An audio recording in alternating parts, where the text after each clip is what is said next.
the fuck?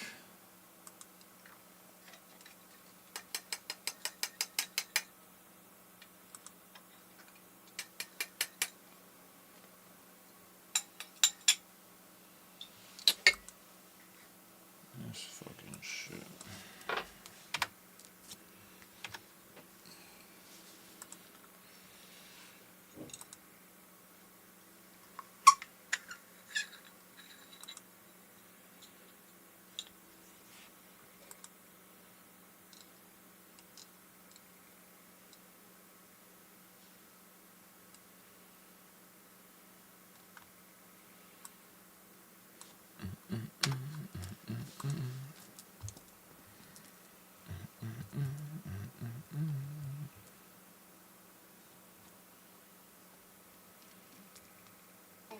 Woo, we did this, that, and the third.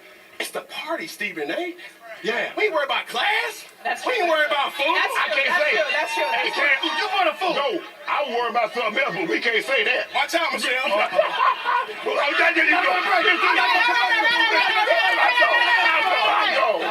go, man. He done ruined it. He ruined my evening. He's gonna wrap that up. You gotta go rate his list. Never mind. Just go. The fucking drip, man. You crazy? Yeah, my nigga. Look at the fucking drip, man. Hold on, let me take a picture of myself real quick, son. Oh, yeah. Hold on, B. Hold on, yeah. Look at the fucking drip. The fucking drip. Look at the fucking drip. Y'all know it's fucking fly. You shit me?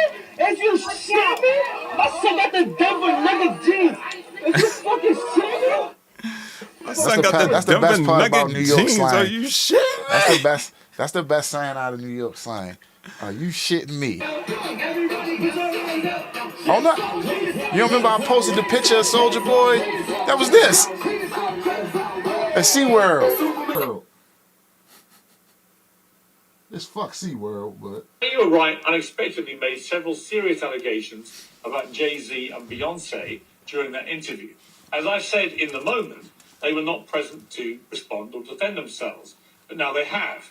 Their lawyers contacted us to say that those claims were totally false and have no basis in fact, and we've therefore complied with the legal request to cut them from the original interview. Chat, Editing interviews is not something we do lightly at a show called Uncensored. But, like the proverbial cries of fire in a crowded theatre, there are legal limits on us too. And we apologise to Jay-Z and Beyonce.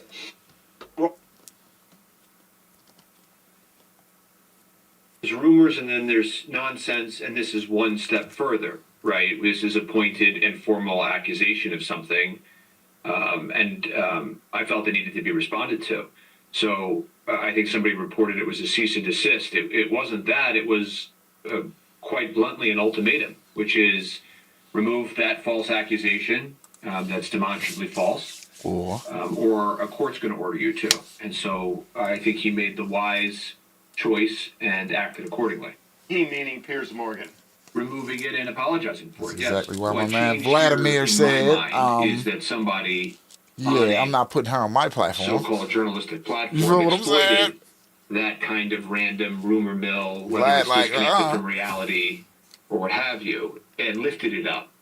And by doing that, you know, they not only caused harm here, but they are also droning out the voices of real victims. And by doing that to get clicks, my guy, it didn't just harm the Carters. What he did effectively was to drone out the voices of actual victims in an ongoing case, in an ongoing investigation, and that was too much for me. Who was that? Spiro. Yo. New segment, Charleston White watch. Charleston White has been arrested and charged with aggravated assault with a deadly weapon and cruelty to non-livestock animals, including killing or poisoning. TMP. Well, I seen the one with Axe say they got TMP. Stormzy watch. Stormzy has been seen with singer Victoria Monet. I don't know why that's news. Jaguar. Shout out to the man them. That's the name of her album, I think. Jaguar? Jaguar. Oh, all right. I don't know who Young Philly is. but the UK rapper is accused of bape and was granted bail. Accused of bathing ape.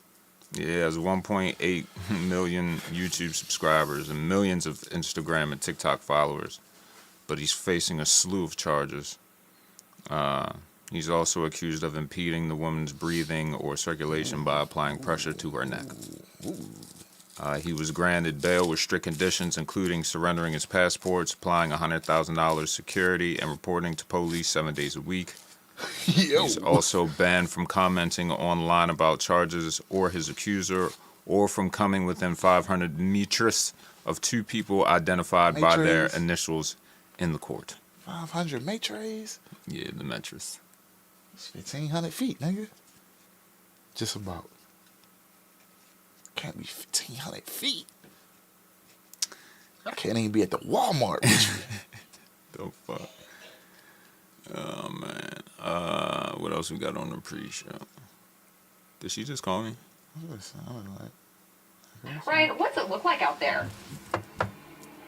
Yeah, it looks like snow, just like I predicted in my forecast from the studio. I'm not sure why I'm out here literally looking around. It looks like snow. You could just take a video of it snowing and show that. Why do I have to be here to describe snowfall? It's pretty self-explanatory.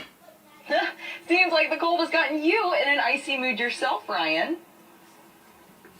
Okay, you know what, Shannon? I am in an icy mood, okay? Nice pun, by the way. All right, I was just standing out here for 20 minutes waiting for you guys to throw to me, and I was just, doing some thinking.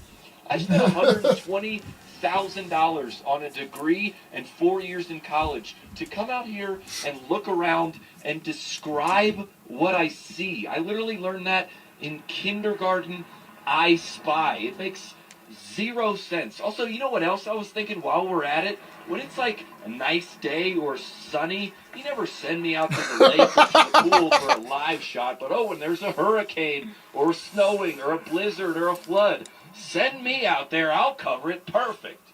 I guess you have a point there, Ryan. We're looking at these reports. Talk to him, Ryan. Fuck that shit. Yo, she slammed, just brushed yo off. Guess you got a point, I guess you got a point there, Brian. Moving on. Nigga had a point. As soon as he got to saying, whenever it's a sunny day, I knew where he was going. Like, y'all don't put me outside when it's nice out. When it's some bullshit. Hey, Ryan, you want to go out there and check that out? He was already there, too. All right, man, let's get this shit cracking.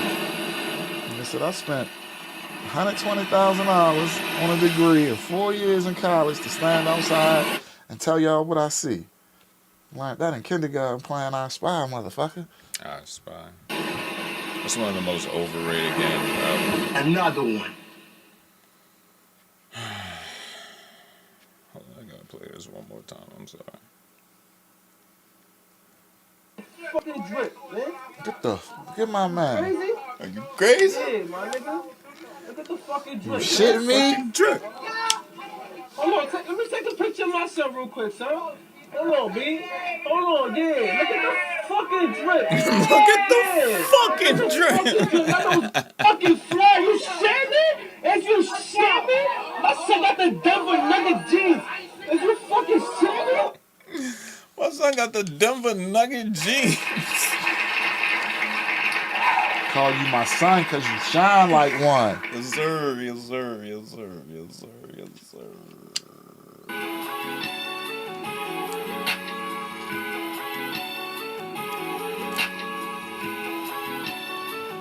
It's a big disclaimer on this episode, man.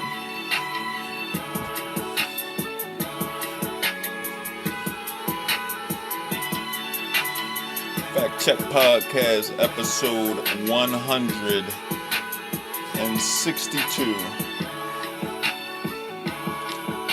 I am one of your hosts, Franklin St. Grimes, aka Brother Malcolm X3, aka the Magic Man, aka that nigga. I'm your other host, Fly Fonzarelli, a.k.a. Fly Fieri the Master Chef, a.k.a. Red Cup Fonzie, a.k.a. Pre-Roll Poppy, a.k.a. The Whip Games Uncle Jerome, a.k.a. Mr. Never Wear the Same Do-Rag Twice. I'm wearing a little spandex cap today, and if you're not buying, don't ask the price.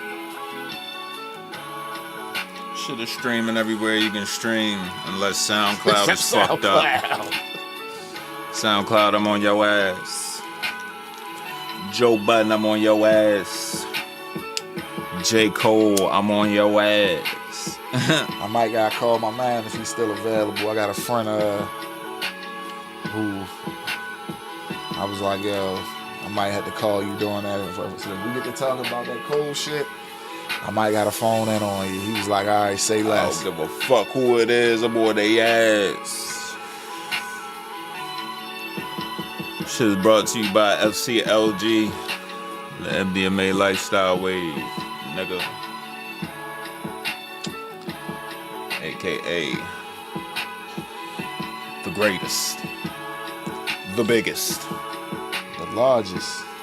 That's gigantic. Big X would say.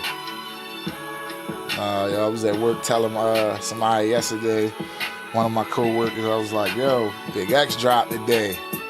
He's like, oh yeah. And then the younger white gentleman that's sitting next to me, he was like, word, Big X. My man looked across the room, was like, fuck you know about Big X. My white boy looked at him, said, I'm the largest. Hey.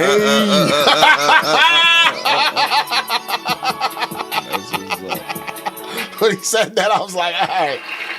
That's the one who I was telling you be listening to Cinch all the time. Shout out my man. What's his name? Before. Why? A bad back. Because I can. You definitely gotta have a solid Matt in the crew. Solid, sturdy, no Frank, white boy Matt. It's always good for police interactions, firearm safety. Yo, if the white boy Matt not sturdy, yo, it's a problem. It's definitely you a say problem. that, because my white boy Matt is definitely sturdy. I forgot what my man pulled up one day. Used to play some sort of high school athletic. I don't know if it's My man Matt, he big old hiking and football. shit. Could be He big old hiking. Could be the lacrosse stick arts. Yeah. I got a cousin that's in school for a scholarship for that shit. For the lacrosse stick arts? Nigga played basketball most of his life, got in high school, started fucking with that lacrosse shit. Shit got him a scholarship. Yo, are you nice at lacrosse? No. You play lacrosse? No. Have you ever played it before? I've played it. I went to a lacrosse camp at the Y. Were you successful? Oh, yeah. How successful were you? What position were you playing? This was years ago. I think I was probably like 9, 10. This wasn't like no... Y'all wasn't scrimmaging, nigga? The It fuck? was. So what position was you I don't playing? remember. Nigga, I treated that shit just like basketball. Nigga, let me get the rock. Let me work a move. I used to run away from that shit.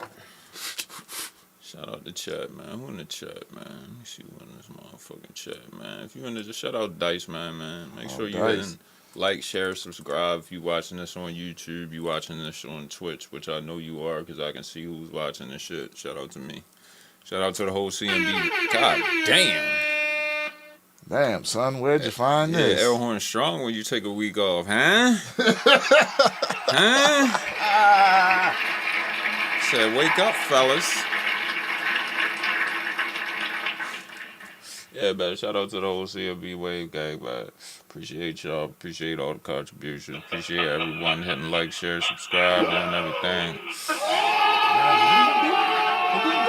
Damn, son, where'd you find this? What'd you say? Easy. I'm not a rapper. Oh. Notes is Actually, crazy, I have to nigga. open the note. The notes is I have to open what you crazy. shared from me for it to go into my notes. Yo, the notes is crazy. You want to kick us off with today's mathematics, sir? Today's mathematics. October 13th, 2024. Knowledge, understanding, all being born to culture, freedom. Take it easy. Had to have some knowledge and understanding in the barbershop. You want Once to I talk had about understand it? it now, I'm good. I gotta leave that shit alone. Get that shit off your chest right now. I got it off my chest in the car to the missus on the ride over. All right, let's go straight to Diddy Watch. Yo, I would like to, I have a contribution to Diddy Watch.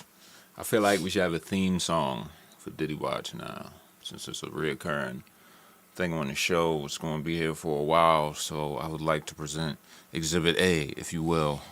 It's a new Ty Dolla $ign snippet. Are you ready? Hope I don't get flagged.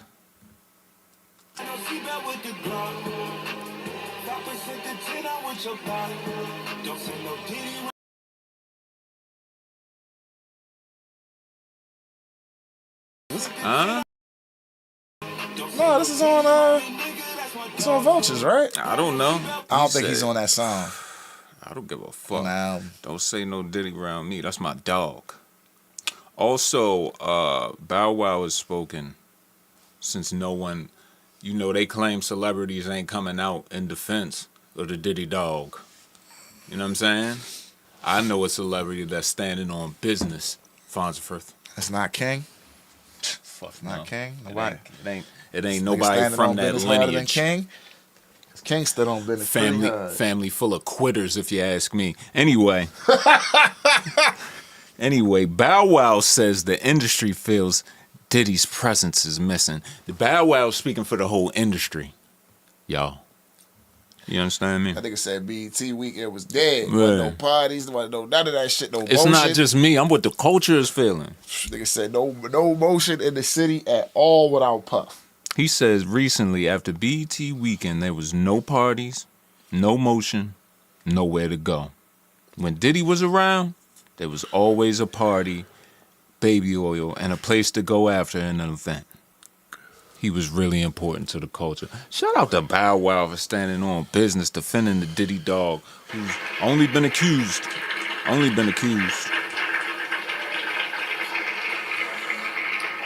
one. TNT. So when we get down to this next one, is this the same assistant that was throwing out accusations previously? I was just going to ask you. Because I feel like if it's the same accusation, how is all of a sudden it's at a Diddy party? Oh, the shit that I said happened before happened at a Diddy party. Maybe the shit I said happened before it happened, including a Diddy party. You should have told us that. That shit did come out after the Diddy shit was a thing too, right? I don't remember. I think so. That shit was a couple months ago. Like, you know what I'm saying? Either way, Yeezy Watch 2024. Kanye West has been accused of drugging and sexually assaulting his one-time assistant and OnlyFans star, yeah, that's her, at a party with Sean Diddy Combs in an alarming new court document. I'm not going to acknowledge her name. She worked with the rapper from 2021 to 2022 as a personal assistant. Says years before she met him. He was out Yosemite, wasn't he? Yeah, that's Wyoming. I'm good. Is that Wyoming? Is that where Yosemite is? Yeah, man. I wonder why that Griselda song ain't come out. Either way, says years before she met him during a party at a music studio that West and Combs co-hosted, according to court papers obtained by the Post. She's an influencer and former OnlyFans model. She says West told everyone at the gathering that they had to drink or leave the party. And after taking just a few sips, she suddenly started to feel disoriented and began to slip into an altered and highly impaired state. The next day, she couldn't remember the events of the night before and felt ashamed and embarrassed for some reason, but was too traumatized and disturbed to speak about the night. Why, if you don't remember the events, how could you feel ashamed and embarrassed? It wasn't until before West fired her that he confessed they had hooked up after she was drugged, per the documents. So he admitted to it. The fresh allegations were filed on Tuesday. Damn. Wrongful termination. West's lawyers saying they have retorted. They say this lawsuit is baseless, heartless. Thoughts and prayers to everybody involved. The fresh allegations were filed Tuesday in her existing wrongful termination and sexual harassment lawsuit. I'm gonna pray for this lady. And pray for Yeezy too. It sounds like you need it. Another one. All right, what else we got? Who's next? YSL Watch. Did you hear about this shit? Nah. Oh my days. The YSL RICO trial has taken another surprising turn as a former Fulton County corrections officer has been accused of collaborating with one of Young Thug's defendants. According to a news outlet, I guess in Atlanta, 31-year-old Carmen Bailey has been charged with accepting $17,000 in bribes, including from Marquavius Huey's family in exchange for delivering drugs and other contraband to inmates at the Fulton County Jail. The case against Bailey came to a head when officials searched through her phone and found evidence of Apple Pay transactions and communications with Huey's mother and brother. She's been charged with 4 counts of violation of oath, 2 counts of bribery, and 2 counts of obtaining, procuring, / giving inmates prohibited items without authorization.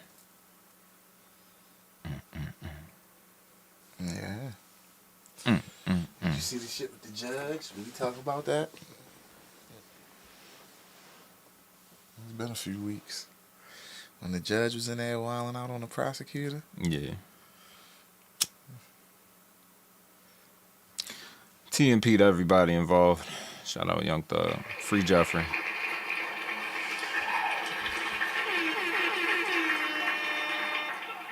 Yo, he's one of the few rappers, yo, over the past few eras where they really getting he's just getting people are getting his government name off.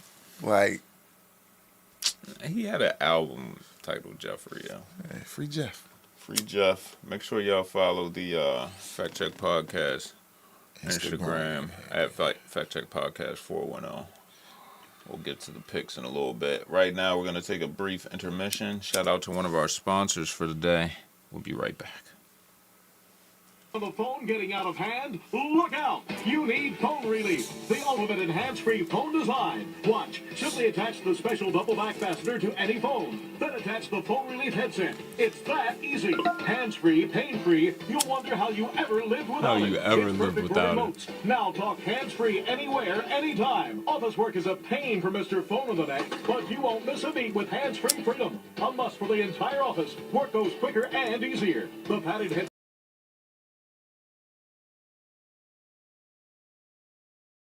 An amazing breakthrough product you'll use every day. Keep now the only child-proof $12.95. Call toll-free to order by credit card and make this your last phone of the neck call. On the phone, getting out Make this your last phone to the neck call. Yo, fam, when I seen that, I don't remember anyone I know getting that off, yo. Now we all got Bluetooth. Who would have thought? I even have a Bluetooth for my desk phone at work. All right, y'all. Let's do this shit. Let's get this shit. Let's get this shit. Let's get this shit.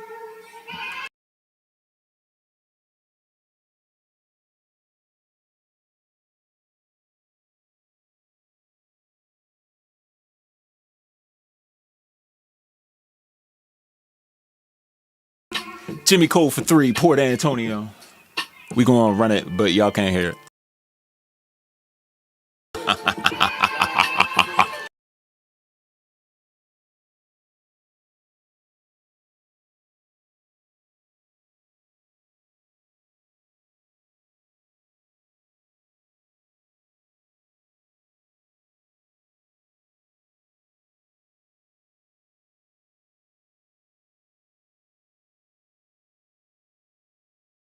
Zeros, I fiend for the perks that was seen flipping birds.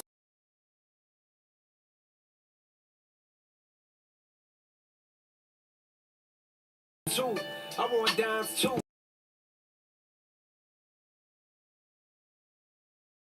Times 2.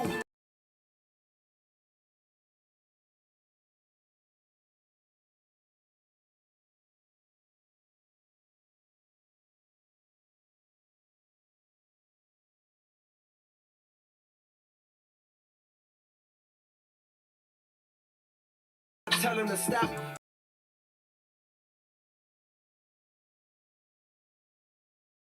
If no team draft king, he gon' bet on the block.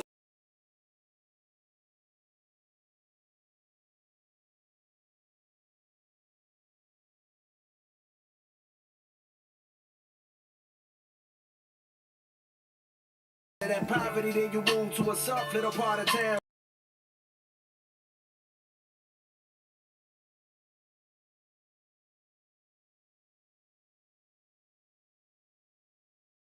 You got him down. Jimmy Cole for 3, Port Antonio. This shit trash, man.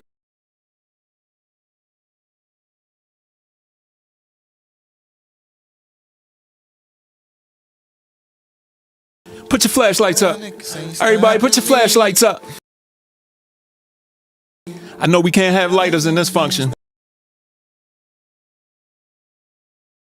Put your glow sticks in the air for me. For the whole Dreamville, we going to sleep, baby. How many times niggas gonna do the same?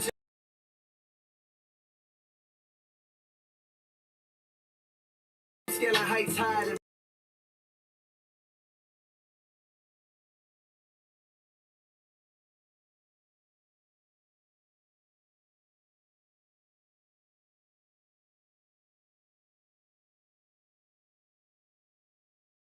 Ooh, he said smirk.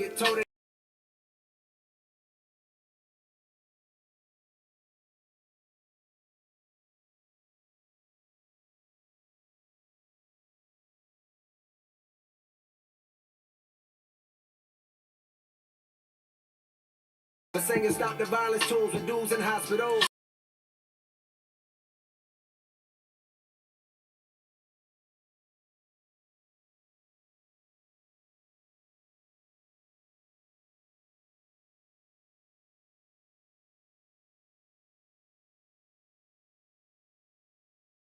Jermaine is no king if that means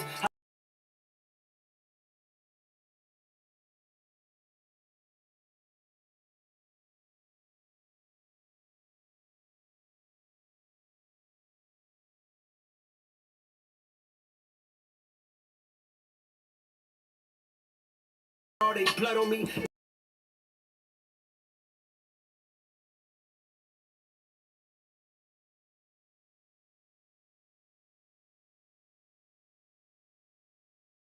That metaphor, Boo.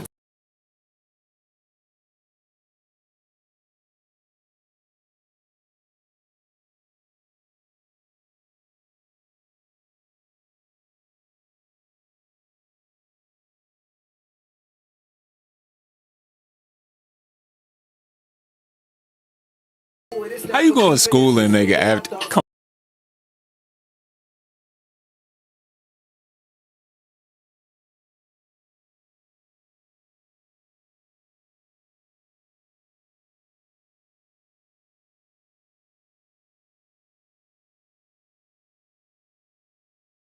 Jimmy Cole probably wrote this on the balcony in fucking Port Antonio. Rwanda.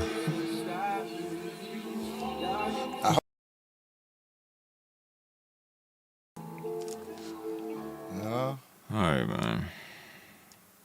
Jimmy Cole for 3. Another one. Fonzie, what are your thoughts on this? J. Cole, Port Antonio. Yeah, it was a cool J. Cole song till a little before halfway of that second verse. What you know mean? what I'm saying? We ain't had to hear shit about none of that Kendrick and Drake shit. There was no need to put none of that shit in there, in my opinion. Okay, so you like the song until... The song was cool. Yeah. That's the whole second verse, though. Yeah, so it's that, I could have done without the second verse. Like the first verse, he had some cool little witty buzz. I'm not used to J. Cole being a little witty.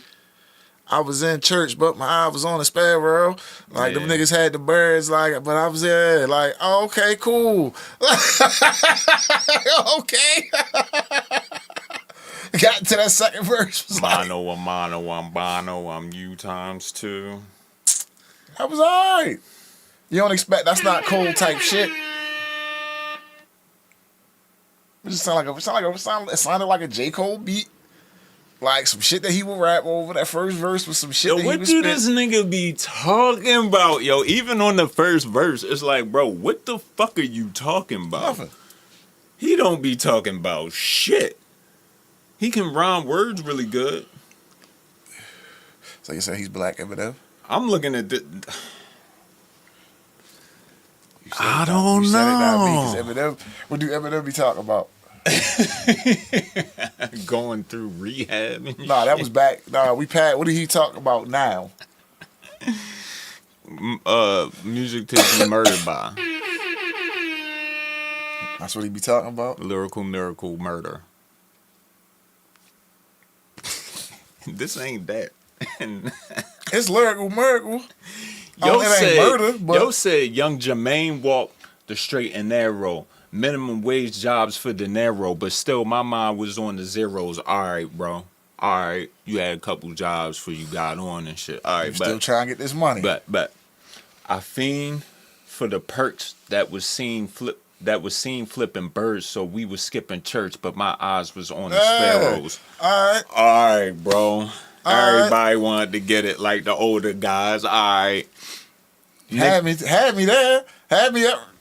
Niggas flipping pies, spending thousands on apparel. Shit, I want to shine too. I want dimes too. Jealous niggas want to know just how my rhymes blew.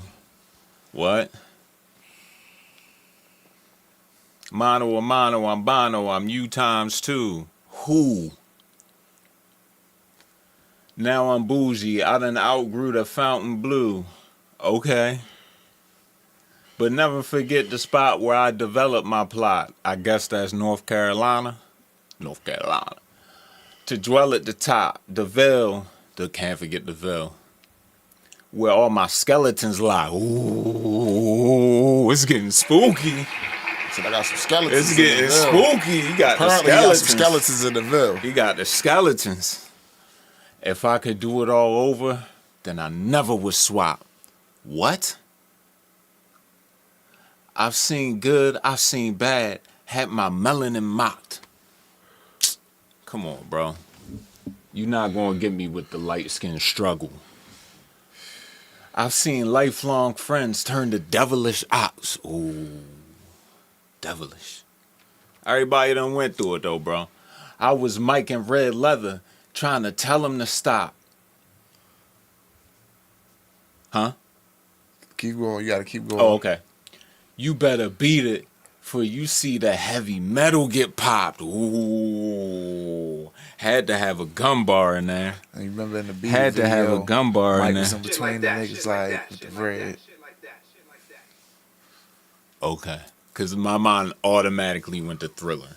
Wow. See, you got to have bar awareness. That wasn't good bar awareness, yo.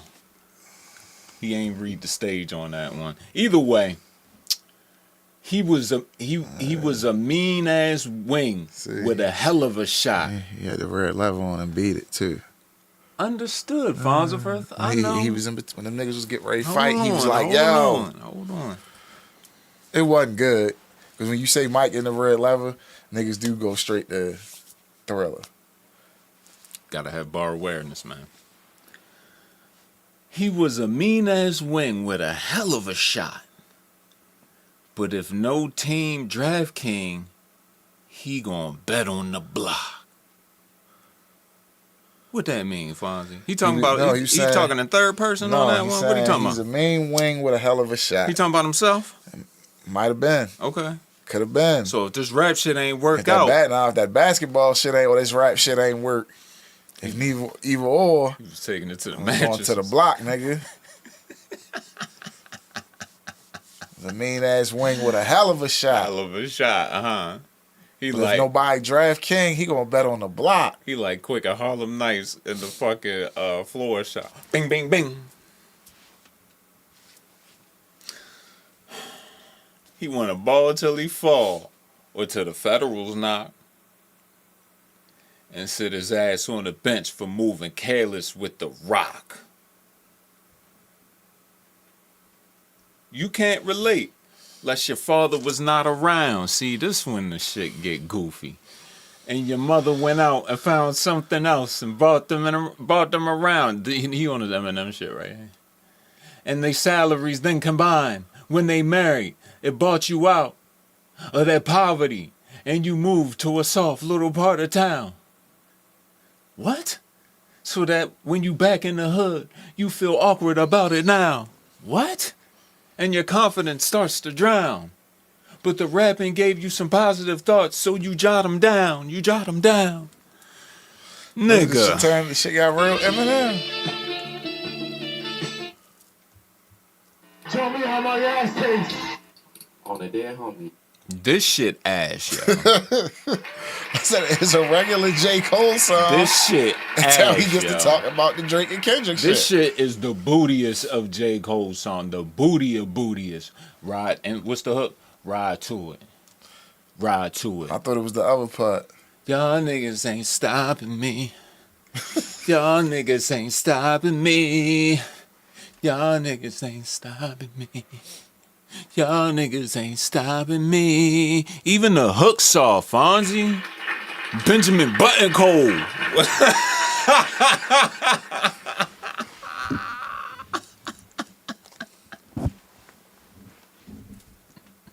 Nigga, my soundboard shut down on that shit.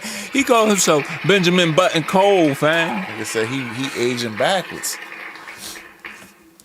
Would you ever say No. Benjamin Button Fonzie?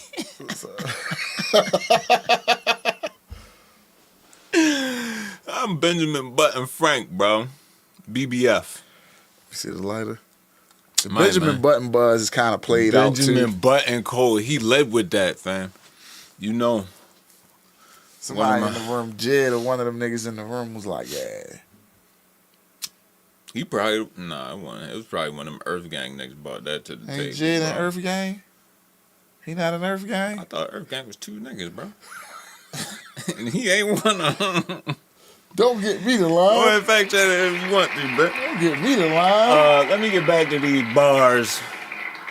On the Lyrical Miracle Breakdown, only will you find this expert analysis of this bullshit Jimmy Cole song. Let me tell you something. All right, you ready? Verse 2, yo. This impromptu. We ain't even had this lined up, my nigga.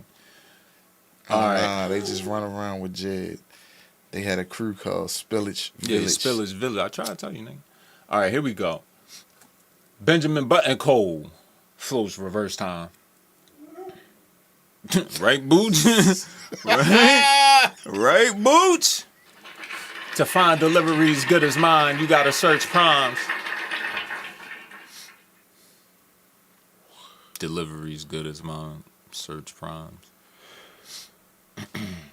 Scaling. Oh, it was an Amazon bar. Shout out Bezos, man. Sheesh. I'm scaling heights higher than birds can perch. Trying to be something, hoping that peace comes to my cursed mind. One thing's for sure, I've matured for the first rhyme. I've learned long ago, you can't please them all, and it hurts trying. In this game, where all you got is your name. Like Dirk, I'm smirking at niggas trying to besmirch mine. That's Martin Luther King Cole. I don't like that. Shit like that. Shit like that. Shit like that. Holy shit, yo. They ain't got really. We don't even got to break the record. Oh no, I must.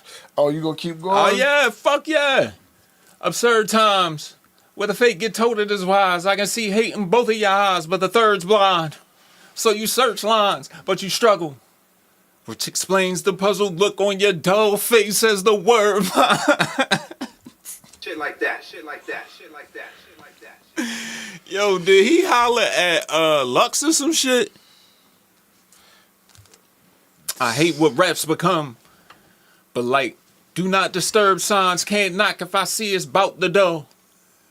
They instigate the fuckery because it's profitable.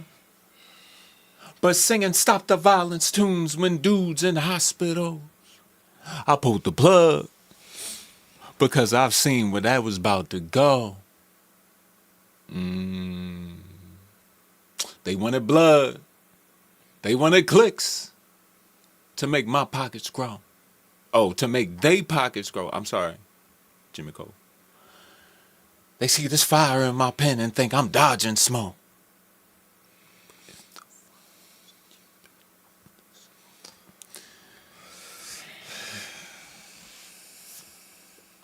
I I wouldn't have lost the battle, dog. I would have lost the bro. I tell the audience what they want to. I would have gained a foe, and all for what? Just to obtain some more? Props from strangers that don't got a clue what I've been aiming for. Since the age of 14, Jermaine is no king. If that means I gotta dig up dirt and pay the whole team of algorithm bot niggas just to sway the whole thing. On social media, even though I just released this song on Instagram, competing for your favorable memes. To be considered best or live and rest. The weight of both things.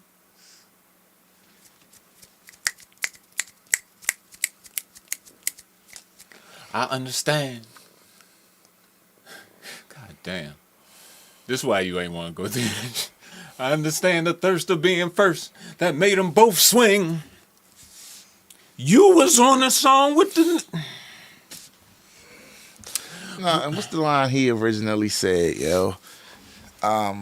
Stuffers. If everybody's step is everybody breakfast and I'm cleaning the plate. I understand the thirst of being first that made them both swing, protecting legacy so lines got crossed. Perhaps, regrettably, my friends went to war. I walked away with they blood on me. How? Cause he dropped that bomb and it went kaboom. And see, well, this is my whole thing. Like, yo, so what was the name of the project? I'm not a rapper. That his diss record was on. I might delete this later. How pathetic. Prophetic. And what he did. What he did, like, he definitely deleted he it. told niggas. He did. Yo, I might delete this shit. I might.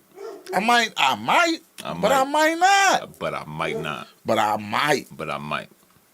So when he did, and niggas was shocked. I'm like, yo, yeah, I'm mad that he deleted a song on a project called Might Delete Later. Shout out to Kanye for the Growing album. He did it first. But now some will discredit me, try to wipe away my pedigree. But please, find a nigga that's out rapping this incredibly. This incredibly. Who's rapping this incredibly? Niggas rapping that incredibly. Incredibly. Incredibly. He raps the most incredible. Lee. Incredibly. I'm sorry, Fonzo. Incredibly. The most incredibly. My dog texted me. That's who else he was going to text if he your dog? It gotta be my dog. My dog texted me. I'll share the words he said to me. You snitching motherfucker. I'll never text you again, Jimmy Cole. Who, like, even if, I don't even know who the text was from. But like you said, like, now that you exposing our text conversations in the raps, like, yo. What the fuck is wrong with you, man? We don't even have no deep conversations in our text thread. It's never like, yo. And I'm still about to put it. Well, how would even reference that? I would never have the bar awareness to be like, my nigga Fonzie told me, look at this meme. I said, ooh, I gotta see it.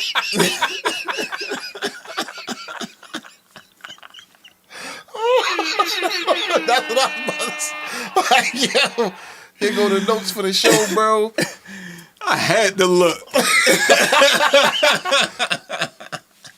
Nigga sent me the notes. I had no option but to view those. Fuck out of here, yo. All right, my dog just texted me. I shared the words he said to me. Hey, yo, Cole, if you refuse to shoot the gun, it don't mean the gun ain't deadly. I guess in that metaphor, hypothetically, the gun is me. You can't use that. You can't use that reference after you let Nas down twice. And then listening to whatchamacall, the way two certain people was like, yo, he definitely let Nas down. And then the other person was like, yeah, he really did. And then they kind of like, oh, you know about that. And the two people that it was would definitely know if he let Nas down for real, for real. That's all I'm going to say. I had to text him back, and I'm going to tell y'all what I said in the text I wrote back to him. I guess a gun ain't what I'm trying to be, my nigga. What if I'm not trying to be the guy? What? You what? What? I don't want to be a gun. Here you go, let Nas down again. Because Nas was the guy. How you let Nas down twice again in the same song? I don't think that was Nas texting him. You know what I'm saying? I know it wasn't Nas texting him. Because Nas wouldn't have told him that.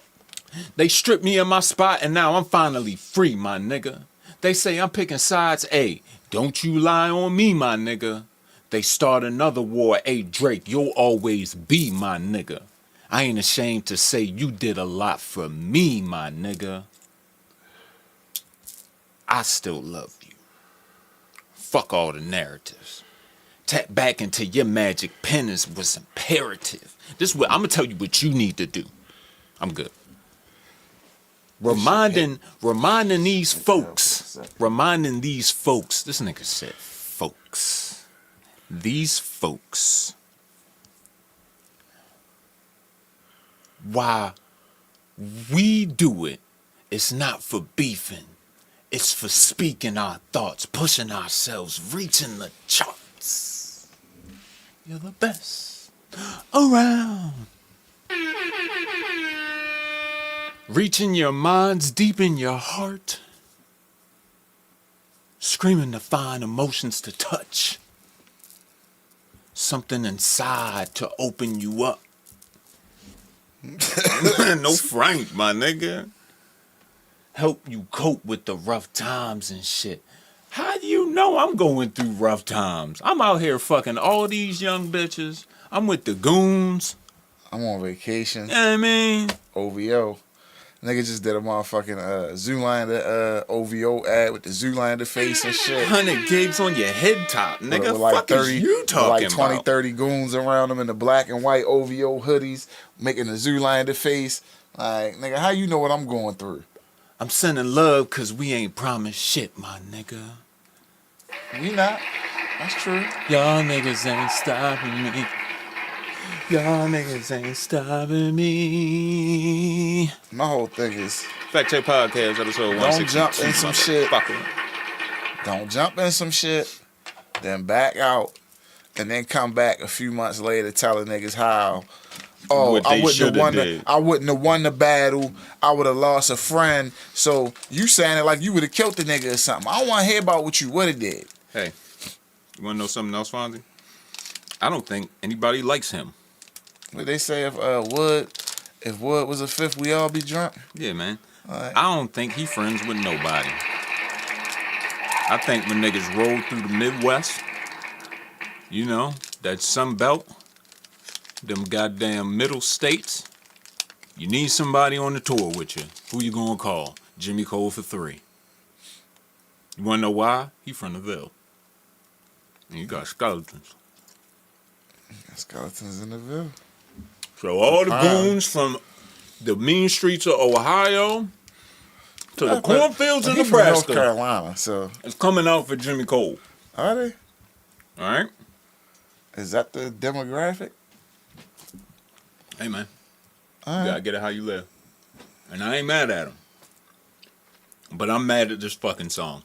He could have kept this shit in the goddamn iPhone. I don't know why he trying to play the Instagram game like the rest of these niggas. Perfect example. The precedent was set in the beef for dropping on Instagram, right? But you didn't want to be a part of that. Who's he signed to? So now, Interscope, I think, right? Who Cole signed to? Anything on Interscope, we gonna fact check it? And we can get to some other shit. We spent long enough on Jimmy Cole for 3. Alright. So if you're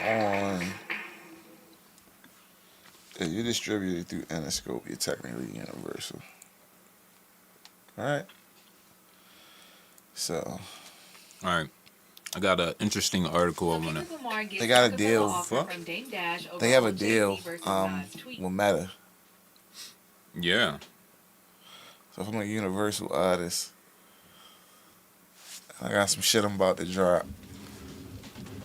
The label might be like, yo, that shit on your gram. How do they monetize that? You probably got a big bag up front. It's now a standard part. Oh, you know what? If Meta signed a deal with, say, Universal, right, for like a music rights kind of thing, I'm willing to bet there's a quota.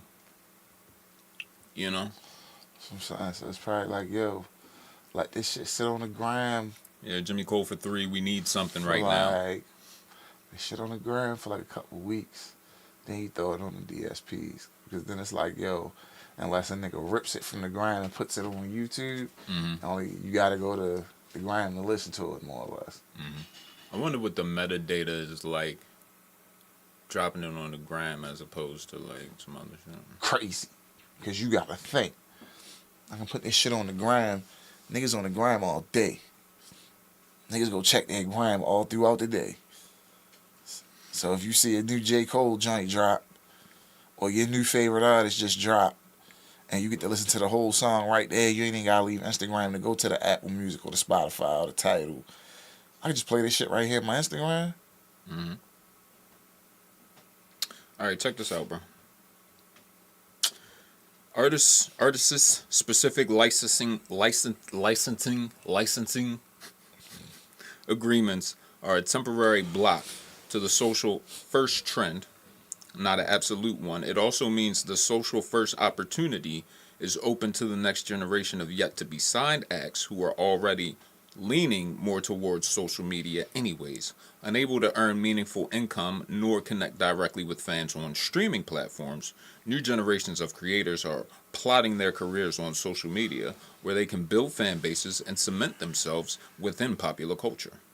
A quarter of music creators in the Media's 2024 survey upload their music directly to user-generated content platforms like TikTok without using a distributor or a label, and this segment is growing faster than those who release to streaming services. Platforms like Instagram Reels and TikTok have been extending their maximum video lengths, making it possible for artists to post full-length songs and harder to tempt users to take the extra step of streaming them. Ironically, Spotify signed an agreement with UMG in March, enabling artists to promote unreleased snippets on the streaming service, the latest attempt to bring TikTok's most appealing features within Spotify's walls. What you think about that, buddy? So what's the play? Everybody's got licensing deals. The play is we get all the data. That's the play. And that's what I was saying. If you got this shit on Facebook and Instagram, I'm gonna get more people going to that shit. And we cut out the DSP. That's what I'm saying. It's like, yo, I don't even have to go. If I'm on Facebook, niggas are just gonna share it. If I go straight to the J. Cole page, it's like you gotta go straight to the J. Cole page on Instagram, or you gotta go straight to the J. Cole page or whatever page on Facebook to listen to this shit. Well, it should be. That's genius, because then it's like, yo, if that's the only place you can get it. But it's not really genius. It's not new. It's the like regular shit. It's old school. Yeah, it's old. But if that's gonna be, the labels are basically what they're trying to figure out is how to go direct to consumer before all the artists figure out how to make the jump. I don't think it's that. I think they want to cut out the DSPs.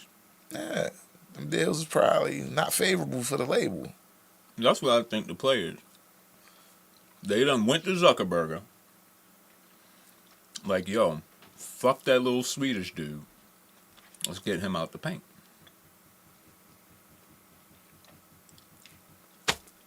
Because... What?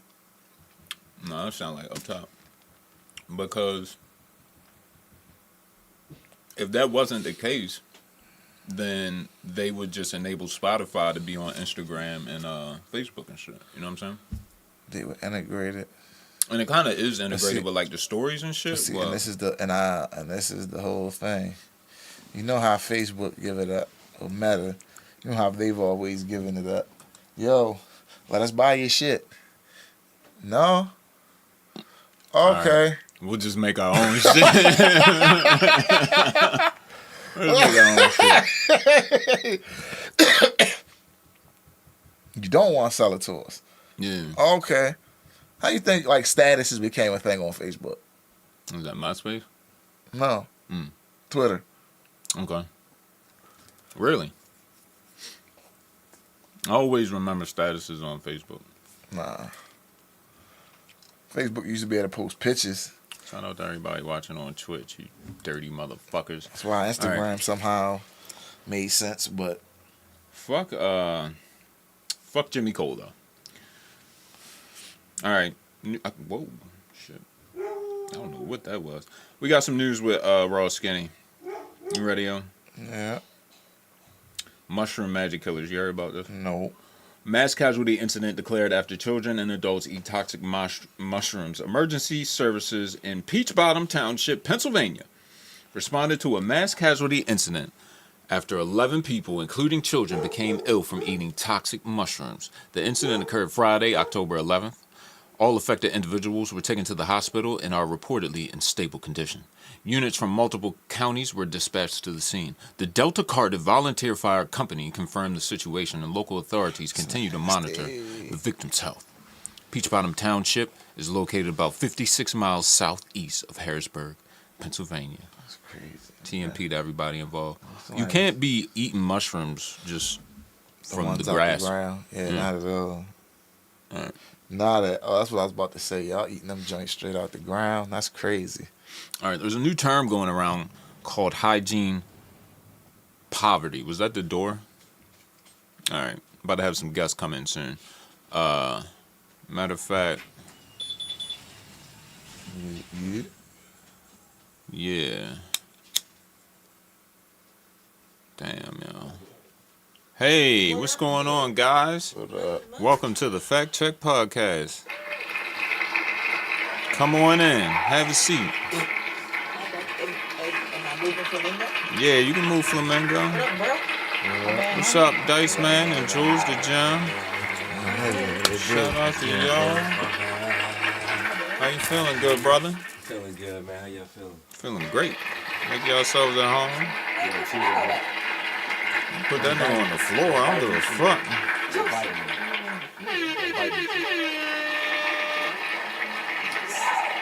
You know what? While our guests get acclimated, I'm gonna watch my favorite video real quick.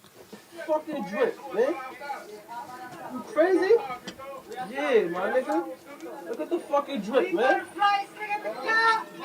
Hold on, let me take a picture of myself real quick, son. Hold on, B.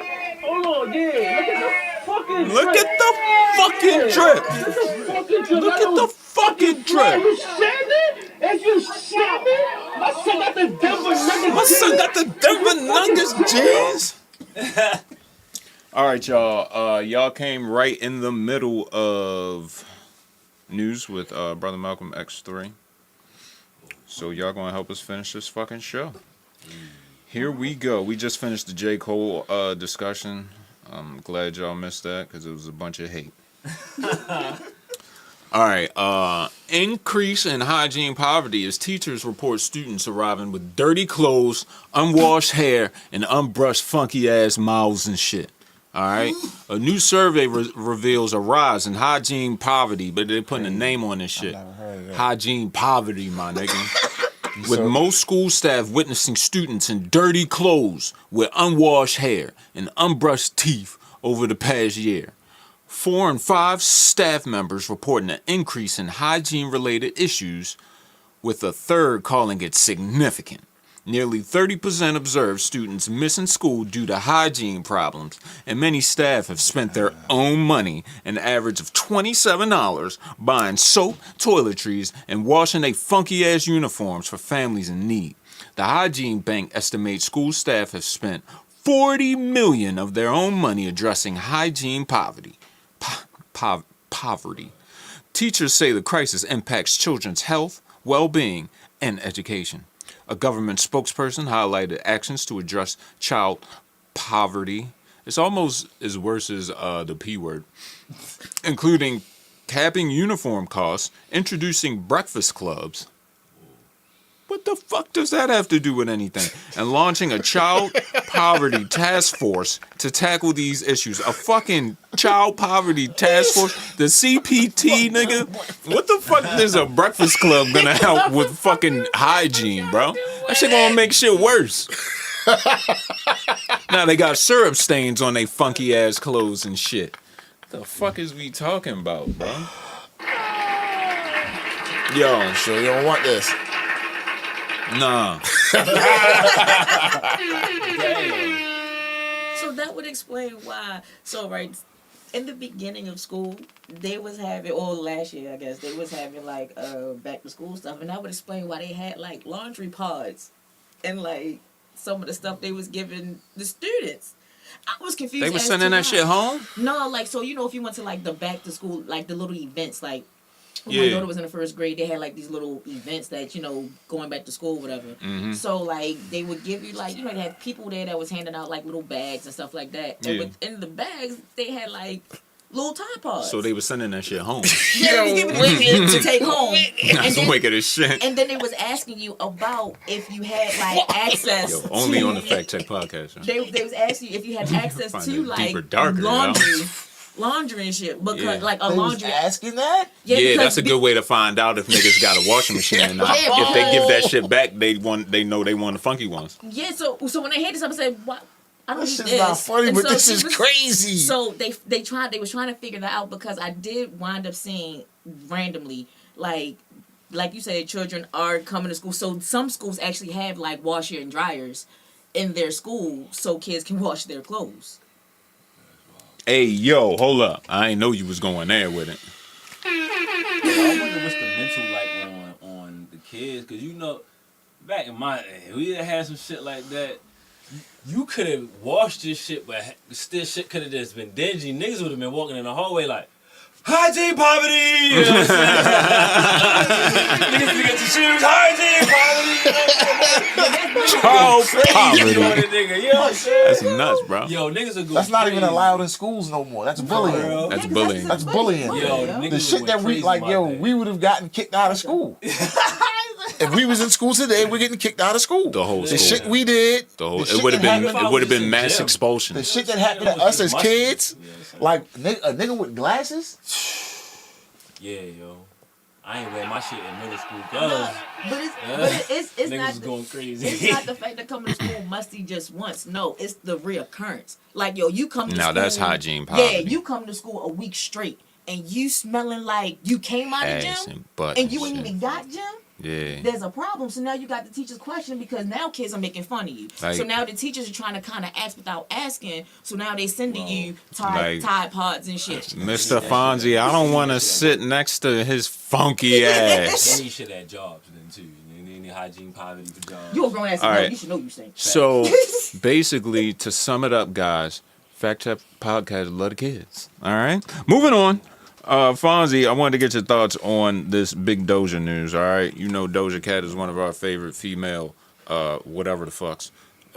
So Doja Cat is gearing up for a new era, and she's inviting a select number of fans to experience it firsthand with a intimate evening in an Airbnb curated by the superstar herself. You ready for this shit? Going down in Los Angeles, October 26th. Sound like a fight build-up and shit. The partnership will allow 15 selected guests to step into the world of Doja and experience her live artistry and her latest artistic rebirth. According to a press release, the space will feature her grandmother's hand-painted art. Again, what the fuck does that have to do with anything? And will include a meal of her favorite foods with a playlist she's created before she performs an unplugged set. Is this scam, Devin? Hold on. Hold on. Hold on. Because I know where you're going. And it gets to that, all right? First, we're going to hear from Big Doja herself. She says, I've spent the last year performing on the world's biggest stages, and now I'm ready to share my art with fans in a more intimate setting. This will be a first for both me and my fans, and I'm excited to share this moment with them. all right, Fonzie. Fans 21 and older can submit their request to attend And if you're chosen, you only got to pay $77. Can I tell you where the scam is now? We know what it is, Big Fonz, dog. You gonna click this here link. I'm gonna get your motherfucking email everybody address. and their mother that goes to this shit. Now Airbnb's got your fucking email address. Ooh, partnership with Airbnb for the data, Fonzie? Ooh. Nasty sick partnerships. Ooh. And I got your email, so now anytime I want to send you some new Doja Cat updates, you gonna get the cross promotion Doja Cat Airbnb joints? That's nasty. I get these Airbnb emails in my spam. I ain't never went on Airbnb. Speaking of never going to Airbnbs, have you seen the news of the new Chris Brown documentary? Yeah. Trying to get my guy out of here. What the fuck is so funny about that? Because it's fucking terrible. Just want to leave that nigga alone. Right. Let my guy. Well, apparently the accuser is coming forward for the first time, and she's saying she been saying this shit. That's the worst. Yeah. She said the claims that I'm being called a liar, a clout chaser, are just ridiculous. You know what I'm saying? Does the doc have a release date? I'm not sure. Hold on. Let her finish it. I thought it came out already. It's not out already. That shit ain't on Tubi. Who got the rights? I think Hulu. Yeah, it's on well, no, Diddy's on Hulu. All right, check this out. She says, I'm not sure if I'm psychologically ready to face the consequences of appearing in this documentary. That was a bar. Including financial consequences since I signed a non-disclosure agreement. About to fuck the money up, you dumb. Hold on, though. But I could not pass on the opportunity to let people know where I went through. It's my turn to tell my side of the story, reveal my truth. Several women agreed to participate and share their stories. We all went through a similar situation, Big Fonz, dog. We can't be against domestic violence and simply ignore some cases, or even worse, blame the victim.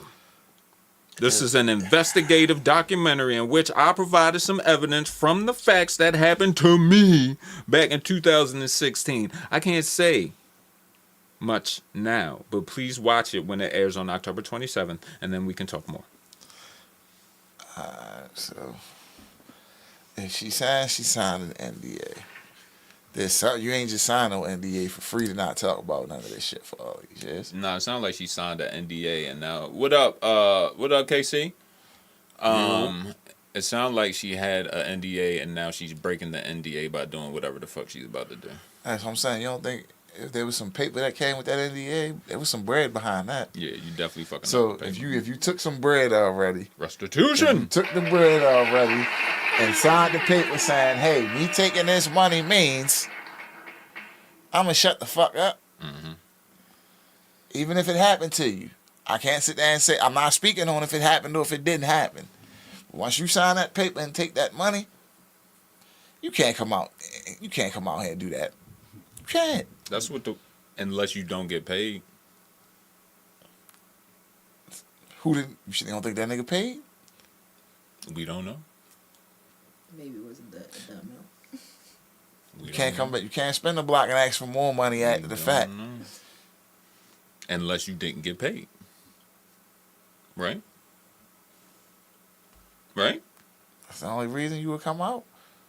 Well, she ain't say she ain't get paid. She just said, I feel like I got to tell my side. I got to tell what happened to me and what I went through.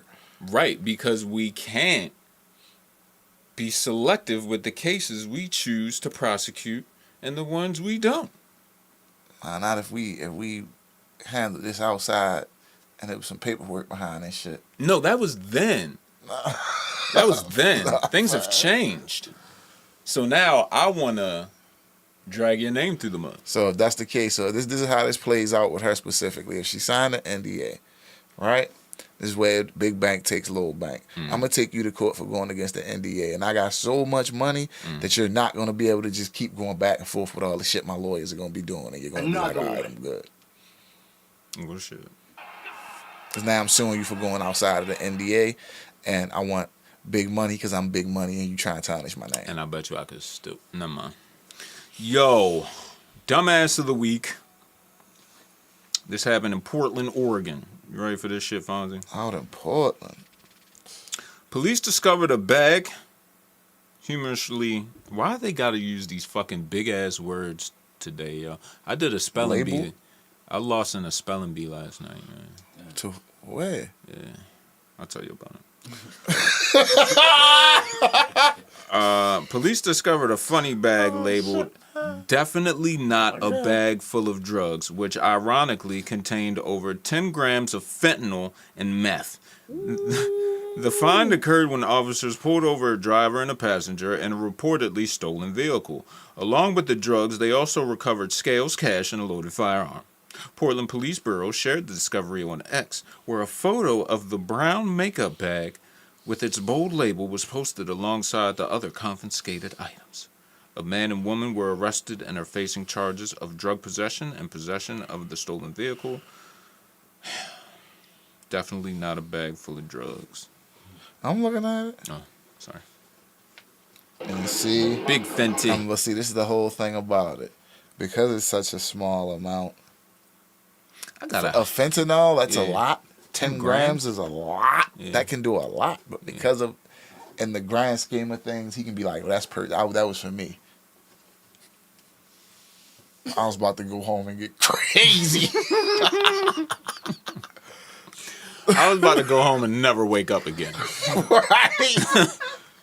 Nah, you gotta think. If that's your drug of choice, 10 grams of that shit keep you good for you, bro. A year or two. Nah, I gotta fact check. That should be a year or two. I gotta fact check right? something real quick. Because you don't need a lot. First of all, you don't need a lot. First of all you need is how much? That's what they say. So 10 grams. I heard like 0.1 gram can do damage. So if you got 10 of them shits, that's a lot of 0.1s. Yo, hold up. All right, if you get caught with Fenty, right? Hold up, I gotta make sure it's the Fenty. But see, all right, bet if you get caught with Fenty, right, on a first offense, no less than 10 years. But it's probably automatic. They're gonna spank him with the automatic distribution because he had a scale, he had a gun, he had some money. What? Can you pay the $10 million fine? Doubt it. All right.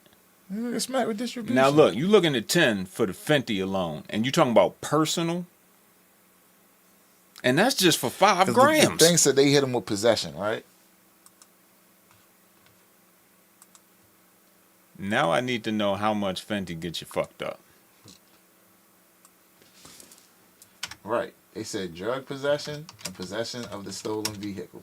I'm not Googling that shit on my computer. You see what I'm saying? Huh? That's what it said. That's what you're saying, what it said on here, Mm-hmm. facing charges of drug possession and possession of the stolen vehicle. Okay. So what, nigga?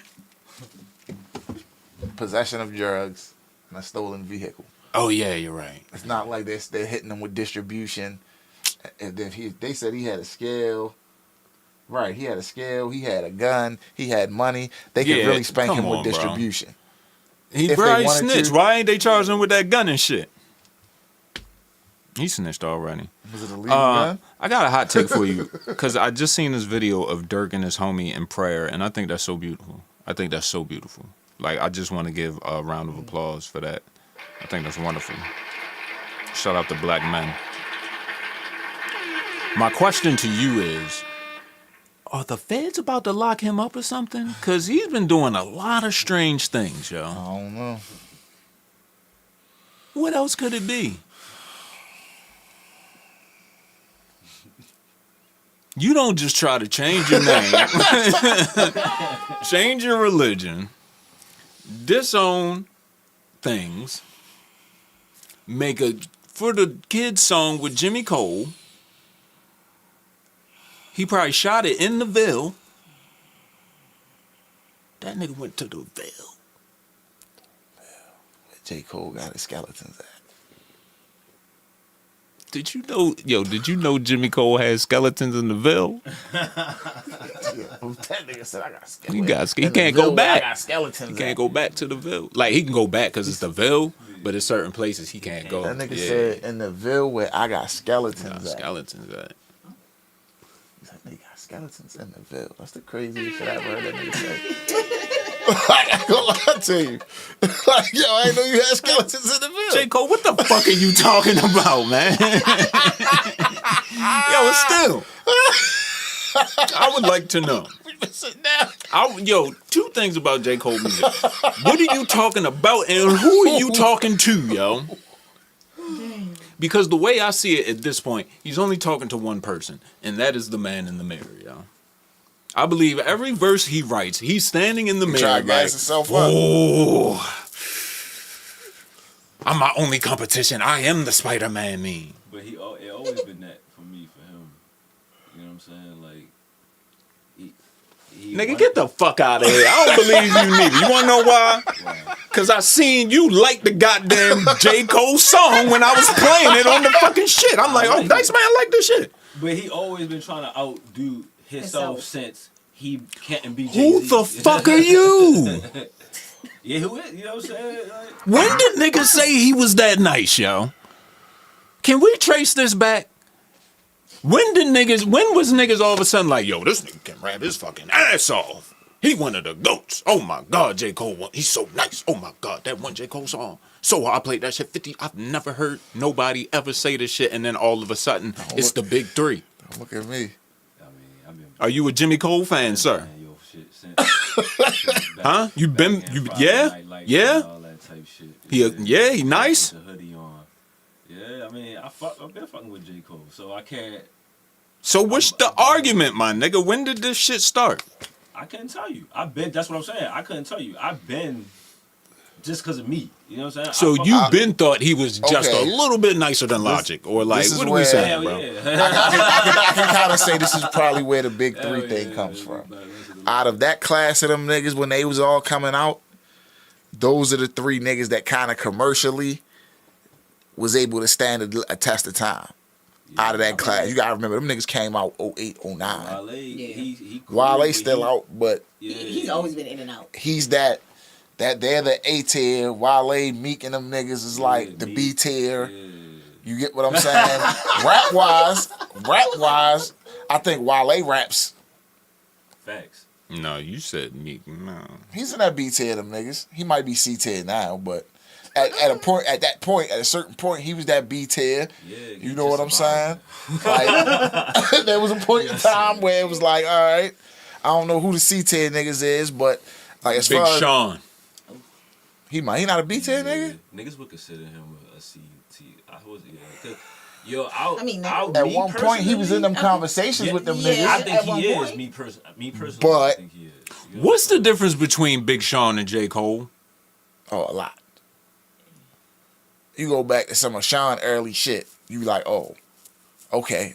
I see why niggas like when he don't have to be that rapping ass nigga now because he did that already. You know what? I take that back because Big Sean makes songs. He can make a slap when he need to. But he makes songs though. Like the songs be about shit. Like even I Don't Fuck With You. Like it's a concept song. You know what I'm saying? Like. But I like Super Duper Sean. What? Excuse me. Like it's early. That's the kind of shit they was kind of saying like, yo, Drake and Luda was running off with. That was Sean shit. Yeah. When you be like, it's blowing up. Balloons, like dumb shit like that, like that dumb. Yeah, it's going down. Shit, Basement. I love that shit. Yeah, that's Sean shit. That was Sean. That was Sean shit. Like 08, 09, Sean doing that shit before them niggas was. You wasn't the first nigga to say it's going down. But it was the way the setup would come in, and then the punchline. It was like it was a little goofy shit. Yeah. He got a whole song where he. It's called Super Duper Flow. Sound like, hey yo, I ain't gonna hold you. It kind of sound like Ludacris, bro. No, yeah, Luda started doing that shit at the. It kind of sound like Ludacris was doing that shit before that, bro. I'm a fan of early Luda, but I swear I just listened to a Ludacris song What song from the was first album, and he did some shit like that, yo. First album, Luda. Yeah. Nah.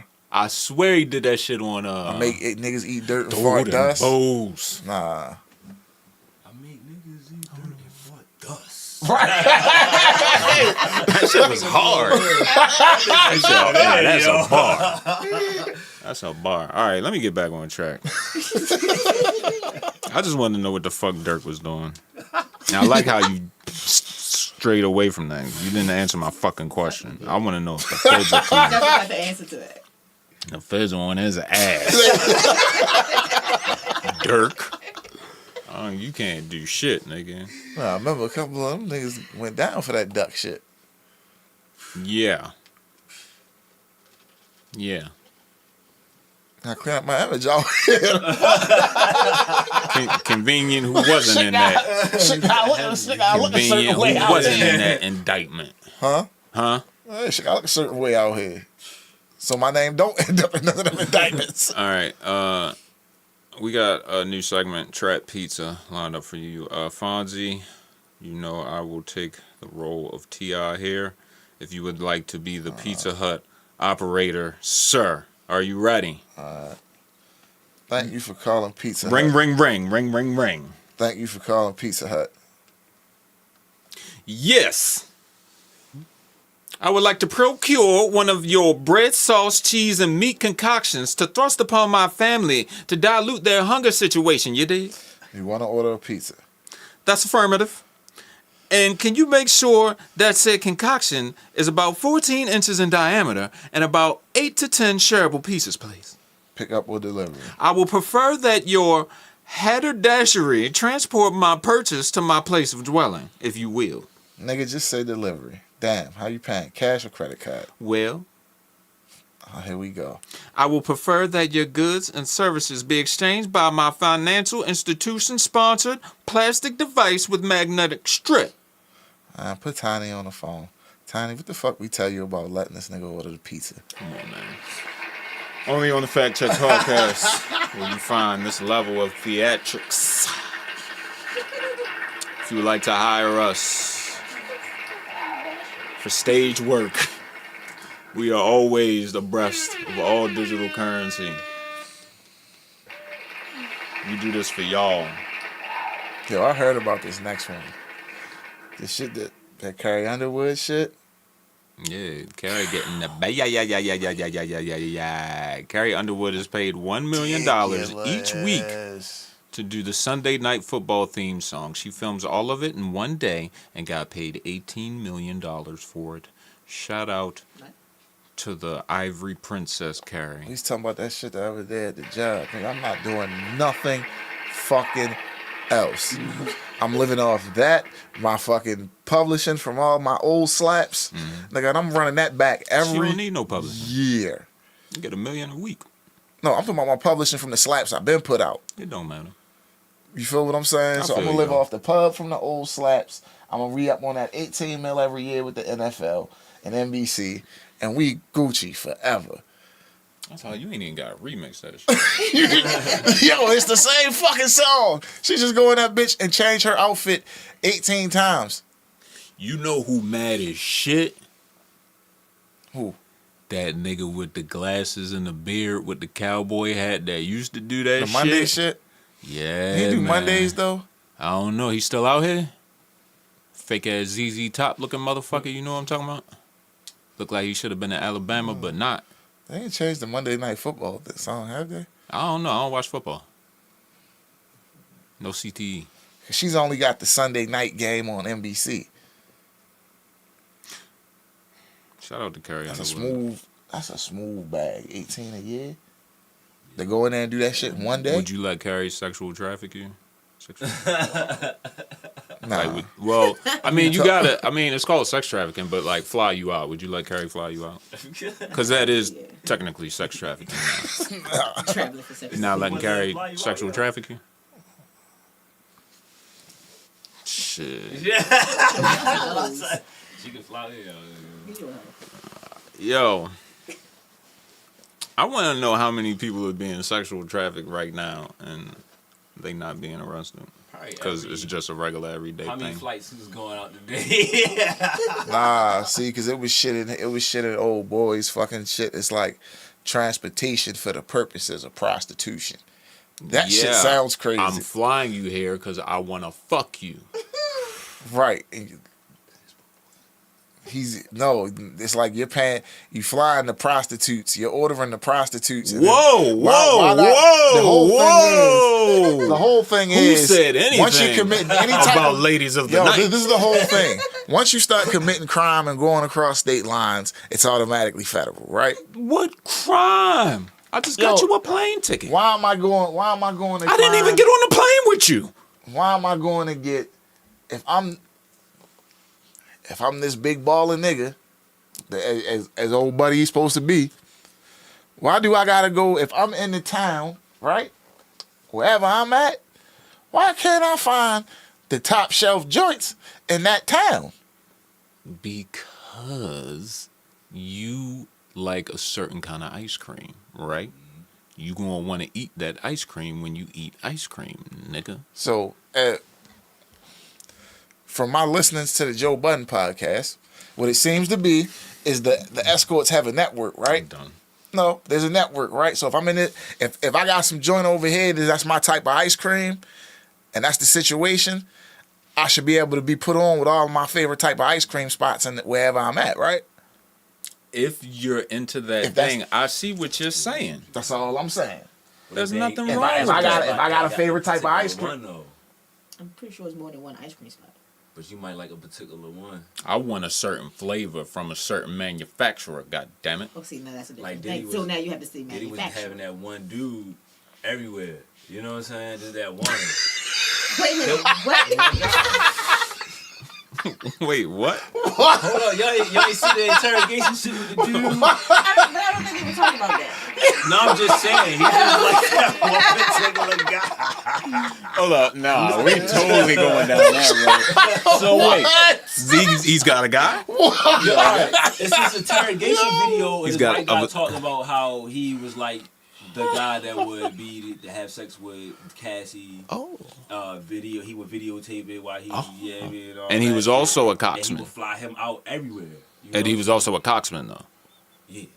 Okay, so he was laying pipe and he was recording it. He explained. That's what he said in the interrogation video. Yeah. That's all I'm asking. You're even nastier nigga if you a nigga getting the Hold phone up, this is a white guy? Yeah. I think I know he in like the little hospital gown. Yeah. I know what he's talking What? about. That's pretty much how smoking cigarettes, all that shit there, just in a talking hospital about it, bro. gown? How kind of Why you in a hospital gown? That sound like a because he movie. came out and Academics was showing that shit on their stream. Yeah. Yo, the dude went into a hotel He should have and never just threatened shot that up the nigga. lobby, bro. Put a flag on the desk, shot up the lobby. He ain't do nothing else just to get arrested. And he so part could of the tell Diddy story. shit? Yeah. Yo, fam, you could have like jaywalked or something. You ain't had to go shoot up a lobby. Crazy shit. That's wild. What the fuck? wild. Did he hurt anybody? Hold on. Nah, he just walked in the joint. All right, if you everybody got ran. footage, I'd like to see it if nobody got hurt. Yeah, it's footage of that shit. I was just looking at the shit on the YouTube. The academics was talking about the shit on their stream, bro. Because if some shit was popping off, it's some. And I got so like uninterested, I just cut that shit off. I was like, yo, nigga still talking about Puff. I need to. All this other shit and yeah, bro, like. Oh shit. Okay. Yo, the secret super sneaky black man blackmail ring is not that deep, bro. Yeah. This one? Successful black man. Okay? No, by the way, here's the thing. Nah, hold up. Thought when they said story of It's not this one. Is that the nigga they call Cap on the Kim Porter shit? This nigga right here. Oh, all right. Yeah, the footage. I just want to see him blam up the shit. Oh, no, I don't think He I looks showed you that. crazy. Yo, look like Francis Sabaka. Alright, I'm cool, bro. He look like Russian mob or some shit, bro. Ain't talking, you know what I'm saying? That was right when he started. He leaned back in the chair, put his feet up, grabbed the fugs. Yeah. He was getting ready to tell niggas all about that shit. Yo, he told him everything. Damn. I don't know. He could Said be. we was getting crazy up in the joint. That might have been who that Fenty and that meth was for. Could be a crazy person. Could be a crazy person. Anyway, moving on. What else we got? Oh, yeah. My favorite motherfucking segment. The Church of Toxic Masculinity. Still banging that mixtape Pluto. Shout out to our patron Saint. Gets better every time I listen to it. Did you guys know that in the UK, is this the UK or is this Australia? I can't tell by that flag. Either way, high courts rule that calling a man, That's UK. All right, thank you.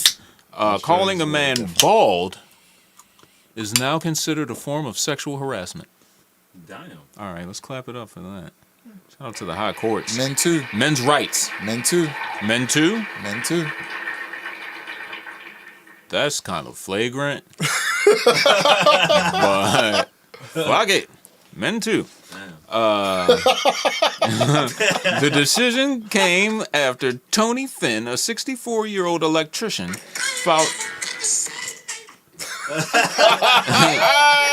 filed a sexual harassment claim against his employer, the British Bung Company.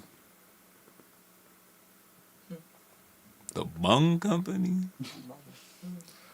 This is a wild-ass episode. Following a heated argument with his supervisor in 2019. During the dispute, Finn's supervisor, Jamie King, a woman, allegedly insulted him by calling a stupid, bald cunt and threatening to physically assault him, leaving Finn in fear for his safety and in shambles as a man. I'm gonna tell you why he got this shit off on the sexual harassment tip. Break it down for me, Big Fonz. She was in that bitch telling him how she liked bald niggas previously. Okay. You feel what I'm saying? So like now it's like, oh now because we beefing, we arguing and shit, I'm a bald cunt. Man, she was just in this bitch telling me how I'm a sexy ass bald motherfucker. She rubbing all on my bald head and shit when she walked past my desk and shit. Like now that we beefing, all of a sudden she trying to shit on me like, yo, but for being bald. Now I'm a cunt, huh? Let me take this shit to HR. Now I'm a cunt, right? You going right to HR. Fuck that. About to HR your face off, bitch. You know you gotta check. What the fuck? Straight like that. Refer to the disclaimer, nigga. What the fuck is this? When you had to be blocked for the relationship to work. Oh yeah, baby. You ready for some scripture? Ain't no better feeling than to be a main topic in another couple's relationship. Lil' bro, why you worried about me? If you gotta keep bringing up my name to your bitch, then the problem ain't me, it's her, player. A real bitch will make sure from the jump that another man ain't gonna be a problem in her new relationship. Blocking old flings, old exes, failed talking stages, etc. Deleting all the nudes. If she don't do these things on her own, then she ain't the one for you, big dog. Stay toxic. Stay I don't got none of that shit. I don't got that. You gotta hit the word sometime. I was doing that. It's a message and everything. All right, this is a short scripture. Fonzie, you want to take this one? Which one? The next one, nigga. The third one, the fourth one. It's the third one in the list, Right here. 1, 2, 3, nigga. Yeah. Bow. There you go. You got a big dog. Females are like shucks that smell blood. They can sense insecurity a mile away. Better stay strong, cold-hearted, and indifferent. Let your nuts hang. Stop it. And be a man. Straight like that, nigga. Stay toxic. You don't follow that white dude on Instagram and be like, yo, just be a man. Like, whatever happened, he'd be like, yo, if you have a heart attack, blame your wife. Be a man. Yo, I thought this was handy life advice, all right? If the police tell you to hang tight and give you that little roof pat, you're going to jail, my nigga. No. What was the one with my man? We was in the car. He was looking in the mirror. He was like, yo, he putting the gloves on. I said, all right, bro. Oh, searchies. I said, no. I told him that wasn't no search. I was like, look, bro. So I said, what's about to happen is, you know you got a warrant. Now he know you got a warrant. So he's about to walk up here. He's about to ask you to step out the car and to put your hands behind your back. You're going to jail. The nigga looked at me like, like, you need me to take you need me to call somebody for you? So, we had somebody on the phone on speaker already. I was like, yo, call such. So we got pulled over. You about to go to jail, yo. I was like, yo. Y'all need me to do anything? You want me to take this car somewhere? Or? That's what we did. We took the car to the house. My man took me home to the crib. We was like, all right. It'll be here when you get out, big dog. Nigga was looking at me like, huh? I'm like, yeah, boy, that's what happened when you got a warrant. When you got a warrant. I'm like, they ran that tag, saying your name, was like, oh, got him. All right, for the last one, we went to the congregation. Question was asked and asked. We have answers. The question that was asked to the congregation, this is not my content, my nigga. I did not come up with this question, okay? The question that was asked to the congregation is, what's something you can't stand about women? And we got answers. Okay. First person says, crying when they lying.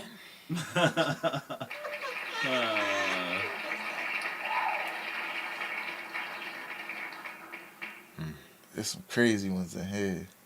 Not taking accountability for their actions. I'm so happy we got a woman in the house for this. This one, that's just... I want to get your thoughts on this when I'm finished, okay? Struggling to apologize. Struggling to apologize. I'm so blessed to have a wife that doesn't have any of these infractions. They only want you to have one. Cause you know, who doesn't like flavors? You skipped that one right over top. Did I? That. Did I skip one, Fonzie? Gaslighting. I got struggling to apologize. Nah, that's not what gaslighting. That was under. I'm going down, yeah. Gaslighting. Because some of them act like they don't know what that means until you're doing it. Projecting insecurities. Ooh, that's a big one. Yeah, this one nigga crazy. He said doing the dishes without gloves on. Oh! How dare you? And then want to touch my face. You're crazy. Blaming their horoscope. Blaming their horoscope. Because the stars said so. You got some more. Sheesh. Sheesh. When a pussy stank like expired New England clam chowder. I still hate it though, cause I'm a gremlin.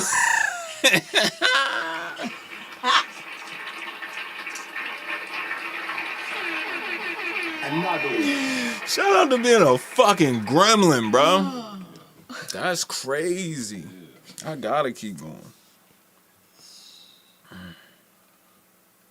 When they best friends are bad, they're like, how the fuck am I not supposed to cheat, bitch? Sir. Have some having accountability. trouble having a soul. The ones without a father trying to tell us how to be a man. Another one.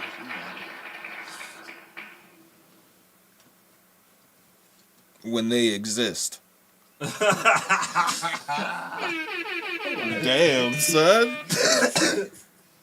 Alright. I'll get to three more. Gets mad and ignores me and just sit there quiet when I'm talking to her. Maybe she's listening to you, nigga.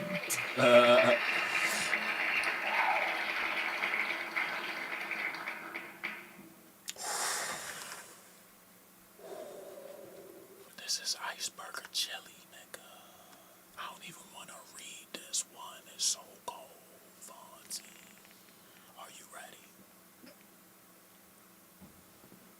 Using past traumas to justify or excuse current misbehavior.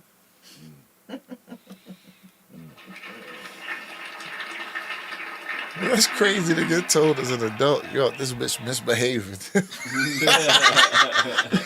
thought that was funny too. Why you misbehaving?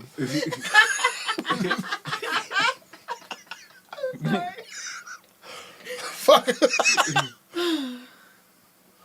I'll be offended if somebody told me that. All right. I got some real. And I'm misbehaving. I got some real cornball shit for the last one. Y'all ready?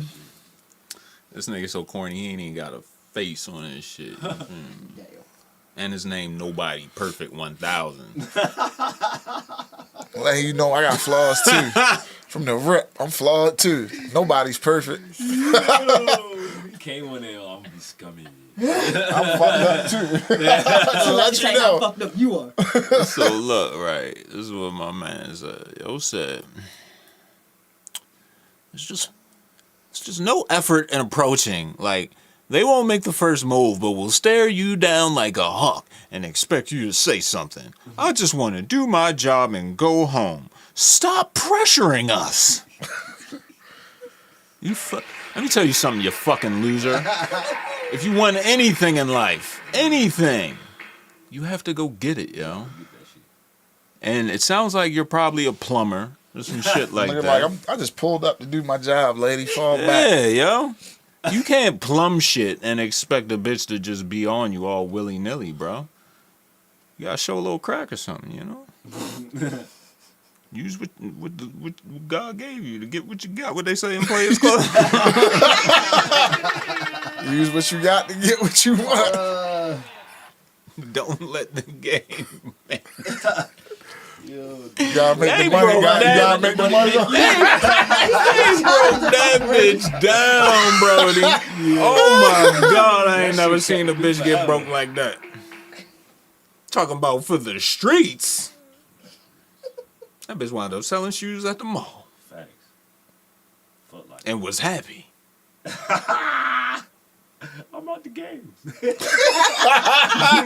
I'm just happy to be away from that shit. I'll do anything, nigga. Selling shoes ain't Put that. a referee shirt on and shit. I'm cool. Yeah. Cool. Oh my days. What else I got? Jiminy Christmas. All right, we need an intermission. With that being said, I have an Amazon review for you, my friend, about breeding M&Ms. Are you ready for this shit? Yes, I will allow ads. No, I take it back. Light ad experience, please. All right, this is from February 3rd, 2013. You guys ready? This is a segment we like to call Funny Amazon Reviews here at the FactCheck podcast. This was a verified We purchase. ain't done this one before? I think so, but I like it, so. If we did it before, we'll do it again. Whenever I get a package of plain M&Ms, I make it my duty to continue the strength and robustness of the candy as a species. To this end, I hold M&Ms duels. Taking two candies between my thumb and forefinger, I apply pressure, squeezing them together until one of them cracks and splinters. That is the loser. And I eat the inferior one immediately. Send them to the gallows. The winner gets to go another round. That doesn't sound conducive for, like, head-to-head M&M combat. It sounds like you need a rest after that first one. You know what I mean? Either way, I found that, in general, the brown and red M&Ms are tougher, and the newer blue ones are genetically inferior. I have hypothesized that the blue M&Ms as a race cannot survive long in the intense theater of competition that is the modern candy of snack fod world. Occasionally, I'll get a mutation, a candy that is misshapen or pointier or flatter than the rest. Almost invariably, this proves to be a weakness, but on very rare occasions, it gives the candy extra strength. In this way, the species continues to adapt to its environment. When I reach the end of the pack, I'm left with one M&M, the strongest of the herd. Since it would make no sense to eat this one as well, I pack it neatly in an envelope and send it to M&M Mars, a division of Mars Inc., Hackettstown, New Jersey, 178401503, USA, along with a 3x5 card reading, "Please use this M&M for breeding purposes. This week they wrote back to thank me and sent me a coupon for a free 56-ounce bag of plain M&Ms. I consider this grant money and have set aside the weekend for a grand tournament. From a field of hundreds, we will discover the true champion. There can be only one.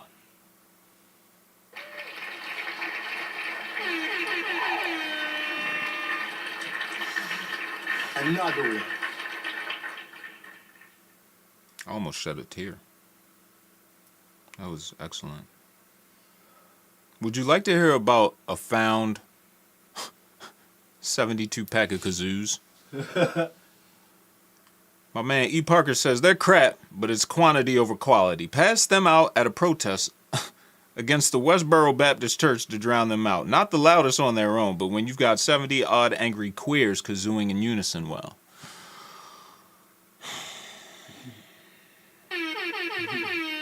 Shout out to the Amazon review. Scamdemic. Let's keep it rolling, bro. Have you heard about the fake FBI coin? No? What the fuck is this shit? Oh, alright. Yo, is Julius Randle locked up or something? No, he said that. No, he just got traded. Oh, wow. I can't see this post now. Me neither. Maybe they deleted it. Maybe Jay-Z's lawyer deleted it. Alright, fuck it. I guess the FBI don't want to be talked about, and I totally get it. Dude, Totally get it. Who the fuck is this dude? I've never seen this albino person in my fucking life, bro. But apparently, he's a former leader of the Black Lives Matter Greater Atlanta, and he's been sentenced to 3.5 years in federal prison for stealing nearly $500,000 from donors to fund a luxury lifestyle. How much of a luxury lifestyle are you really funding with $500,000, Fonzie? I ain't think so, yo. Sir Major Page, previously known as... How long was his run? I don't know.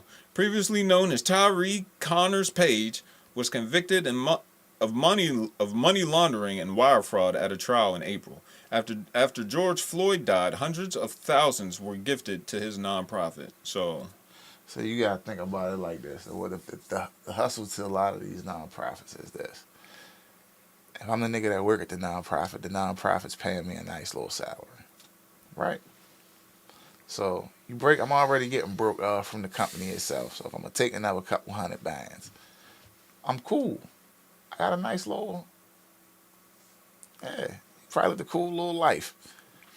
Yo, isn't nonprofit just like profit for whoever takes it? No? That's not how that works?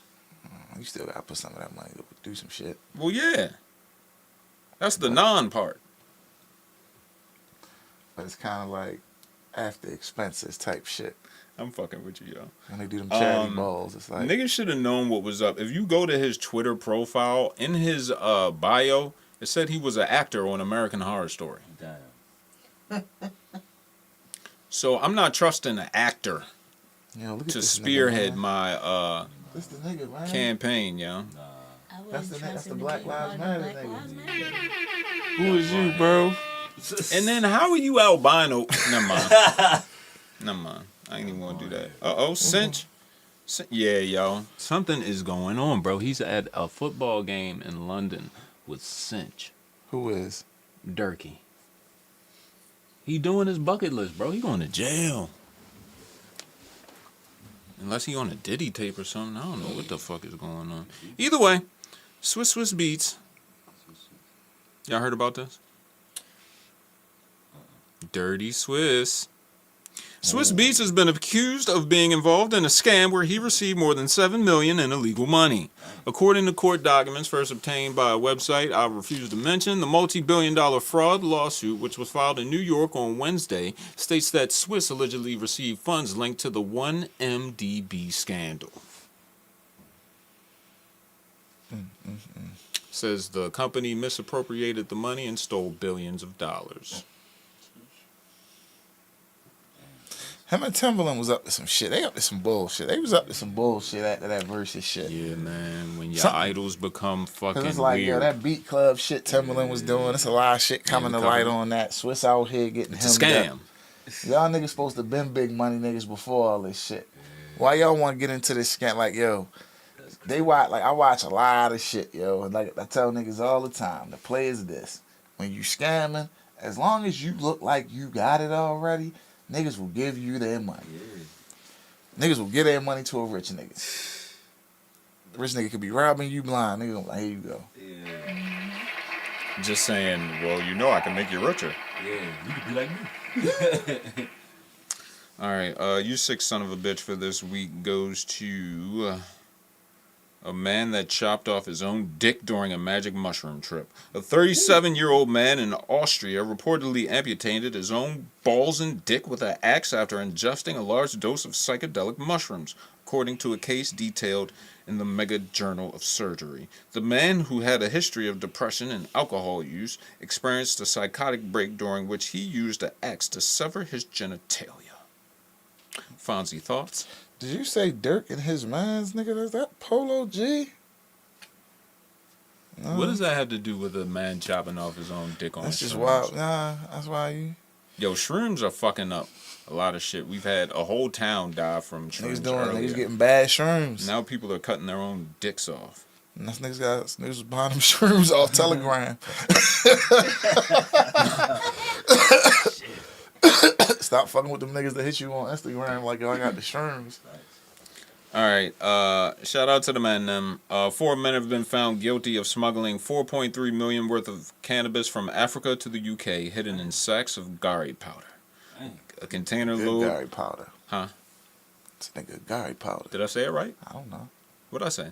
Gari powder. What'd you say? Gari powder. What'd I say?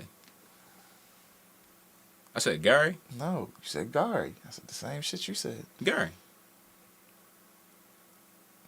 A container load of the flour arrived at Tilbury Docks in Essex from Ghana on why do they do this to me? The 19th of December 2019, before police intercepted it and replaced the drugs with dummy packages before letting a lorry collect it. What the fuck is a lorry? Daniel Christopherson Kawaku. Ain't nigga name with Christopherson in it. You can't be doing no type of illegal shit. Any black nigga named Christopherson. When you got Christopherson in your name, you gotta be on the street. That's a first name too, bro. Because your name is Christopherson. Your That's a name is nigga already last gonna name. be hot. Like when your name come, it's not a lot of Christophersons. So when they go looking for you, Yo, rest in peace to my nigga that just passed from Blade and shit. when you go looking for a nigga, and the police like, yo, you ever heard of this nigga named Christopherson? Oh Like, yeah, fuck yo, yeah. I know exactly who I you. know Christoph, yo. Christoph, yo, yeah, yo. He gonna try to shorten that shit later. I'm like, I'm Christoph, yo. No, you not, yo. You Christopherson. Oh, you Christopherson. Trying to get out of here. Get that Christoph shit off, nigga. We know you. You know you are. Hold up, though. I wasn't finished. Kawaku Bansu. That's a hell of a name, bro. Kawaku Bansu. Yo, these niggas old, too, brody. This nigga 54, 48, 52, and 48. What the fuck is these niggas doing in life? In Ed. Niggas was the plug. My nigga Ed, these the top boys. Niggas was the plug. Summer House. Oh, Southwark. If this ain't some real hot boy shit. I seen it. It ain't even a false wall in that motherfucker. Yo, like, did you hear about the little young dude from here who got jammed up? should we be talking about it? What? All over the internet now. All right, what happened to him? On YouTube, little young To the young boy. You're not talking about that Anne Arundel County shit, are you? All right. Because like 20 niggas just got locked up out there. Dude here, like, yo, he got shot at like twice for like a month or like 2 weeks or some shit. End of last year. You feel what I'm saying? Mm-hmm. They run out on the police out there trying to figure out what's going on. They tossed a couple pounds of shit to try to get rid of him before the police came. They found him. They questioning him. Nigga not cooperating. Mm-hmm. Man, you hot. So when the feds get wind, they jump in. But I'm sitting there reading and watching the little video, listening to it last night. It ain't about him. Niggas like, how he home on a box already. That shit ain't about him. That shit about them Asian niggas he fucked with up in New York. That's all I'm saying. Some crazy shit going on that weed shit. The Asians got that shit on lock. Is the synthetic weed or the No. real weed? Is real weed? Bizarre. Well, they be making shit. A good halal. You know they mass producing them Tesla robots too. Like I guess they found out what the fuck yo was doing and made their own version of that shit. They look better till they move. You seen it? And like, oh no, Mr. Musk. All right, what we got See, here? a robot that I can just have stand there and dancing all day. Hey man, you pay a car note, you got it. Facts. Hit That the shit gonna Millie be Rock, like my nigga. $500 a month. You Nigga. just stand there, just like Millie Rock all day. Can you imagine the one that's gonna be at Rent-A-Center and like 30 coming- niggas done had that shit? Niggas cut your robot off, you don't pay your bill. Niggas got the I should fucking- just walk back to niggas got Rent-A-Center and shit.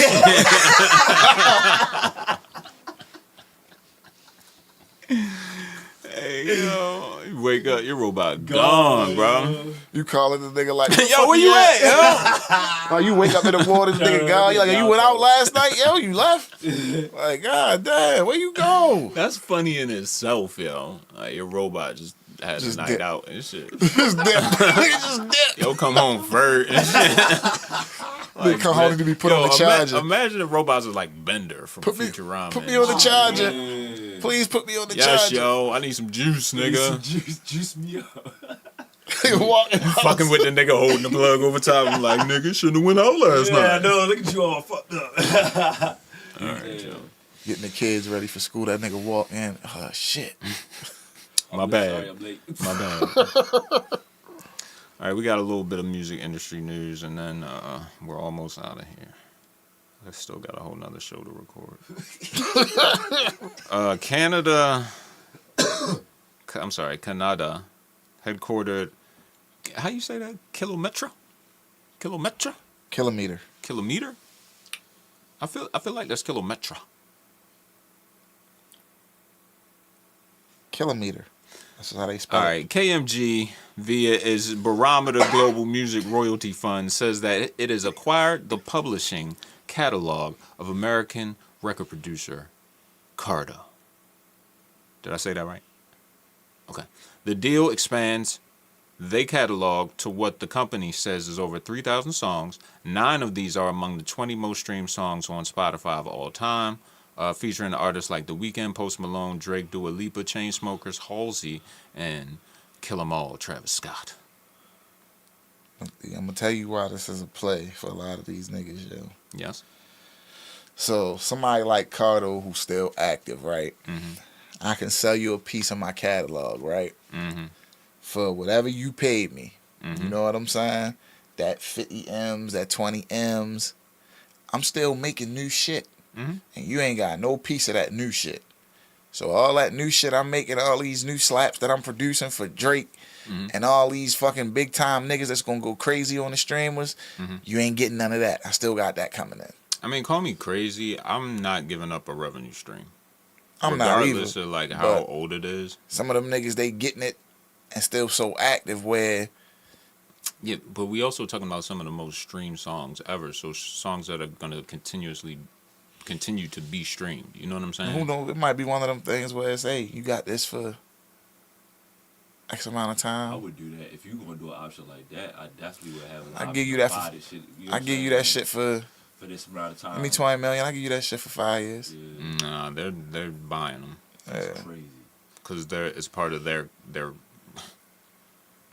Barometer Global Music Royalty Fund. Yeah, What the fuck is that? That sounds like a fucking racket. All right, we gotta keep it moving on. Who owns Vegas? Gots to keep it moving. New singles. Who got new singles this week, man? Pharrell and Tyler, Dirt, Pharrell and Tyler, Virginia Boy. Oh, did the Lego movie come out? Yes. Anybody watch it yet? Nope. Yeah, that's because you're fucking adults. Fucking gay ass shit. Then the Mexican OT got a Maxo Cream and Lil Kiki song.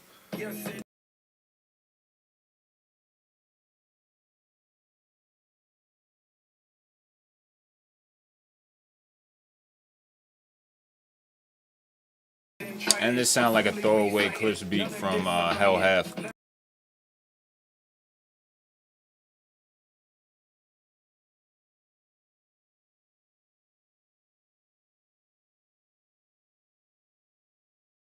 This is one of the worst Pharrell beats I've ever heard in my fucking life.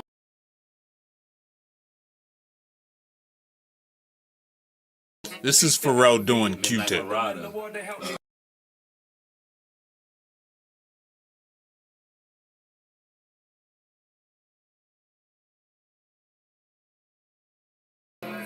Let Tyler rap, bro.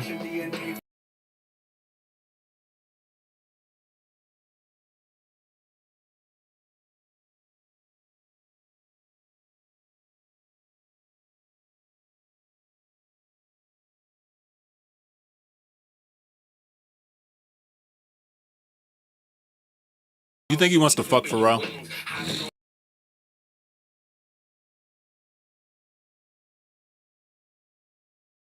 Pharrell, you so pretty, nigga. Pharrell, you know you pretty as shit, right?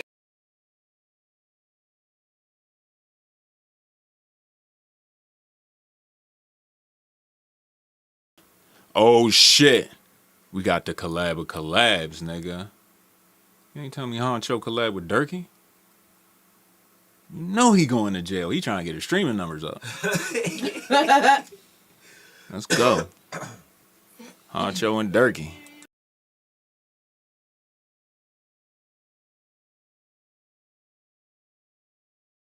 Man that's trying to stay out of prison to you? Durkee. Why ain't nobody else talking about this shit neither, y'all? This shit been hanging over his head for at least 5 years. And no one ever talks about it except for Trap Lord Ross. Did you see him get pressed? Handled that shit like a G, nigga. He was like, nigga, I ain't going nowhere. I'm sitting here.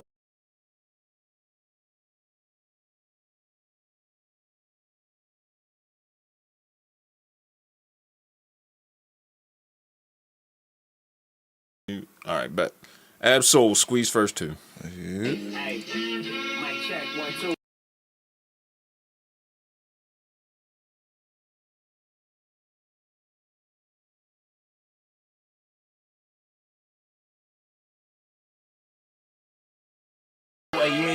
Oh shit. Now I feel bad. Drugs and shit, just walked from his crib to the bridge.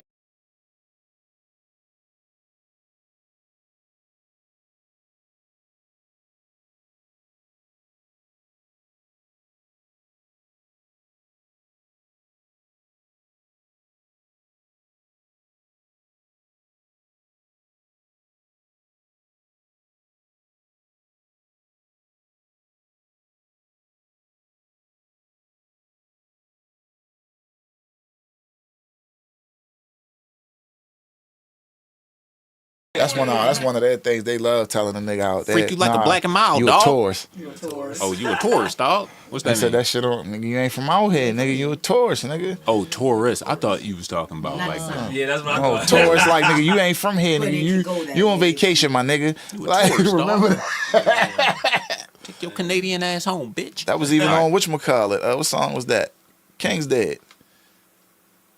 You ain't really wild. You a tourist.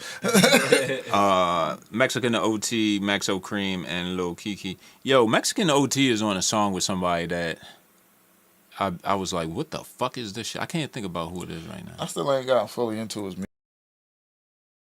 No, he's pretty good. That nigga's doing reality show. Yeah, he's on Surreal Life, bro. Right. Oh shit, for real? Yeah, it's a pretty good season too. I gotta finish that. Thank you for reminding me. No problem. Mexican OT, Maxo Cream.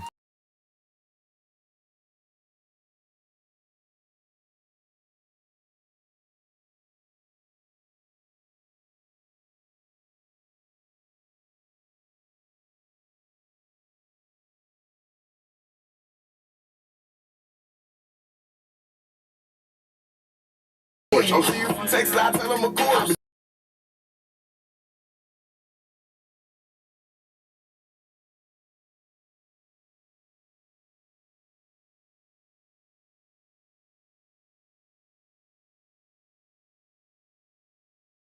Diamonds ain't no play.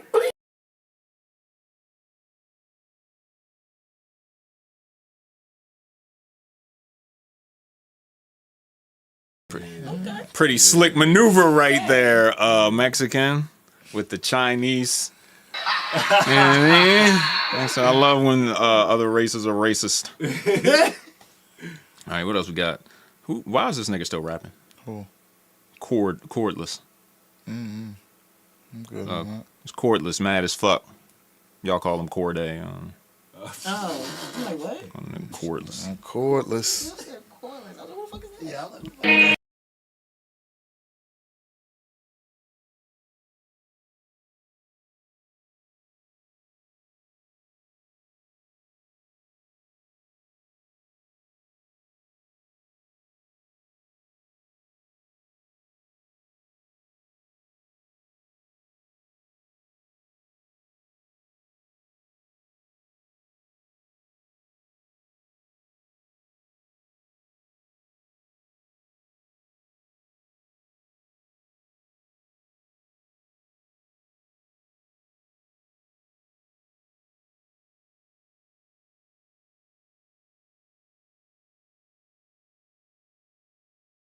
Young J. Cole to me. I don't care how good he rap. I really just don't be trying to hear that shit.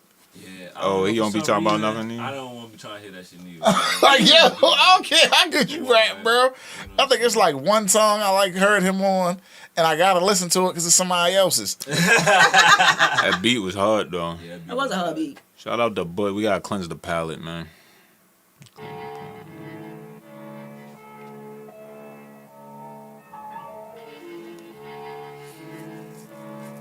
Oh, what's the video for this, too? Hey, y'all, I put it down like the stakes is high.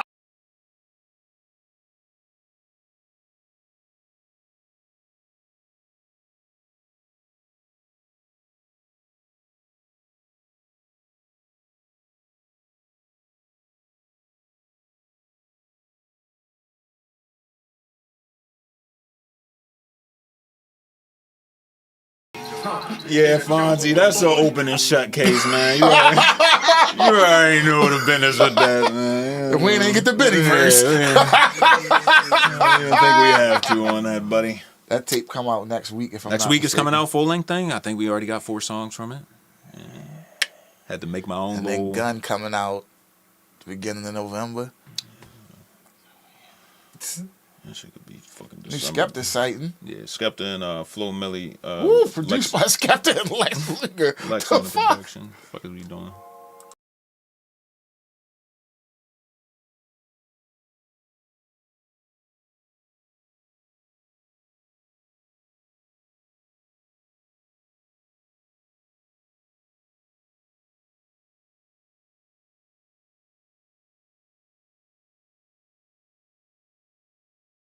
Get him, Lex.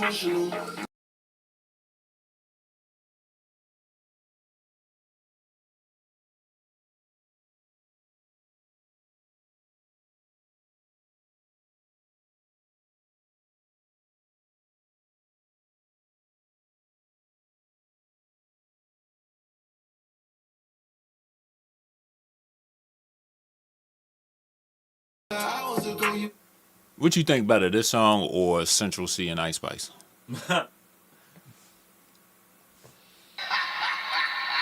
Earth Gang. We was just talking about them niggas. Earth Gang sighting, featuring T-Pain, Love You More. T-Pain been real active.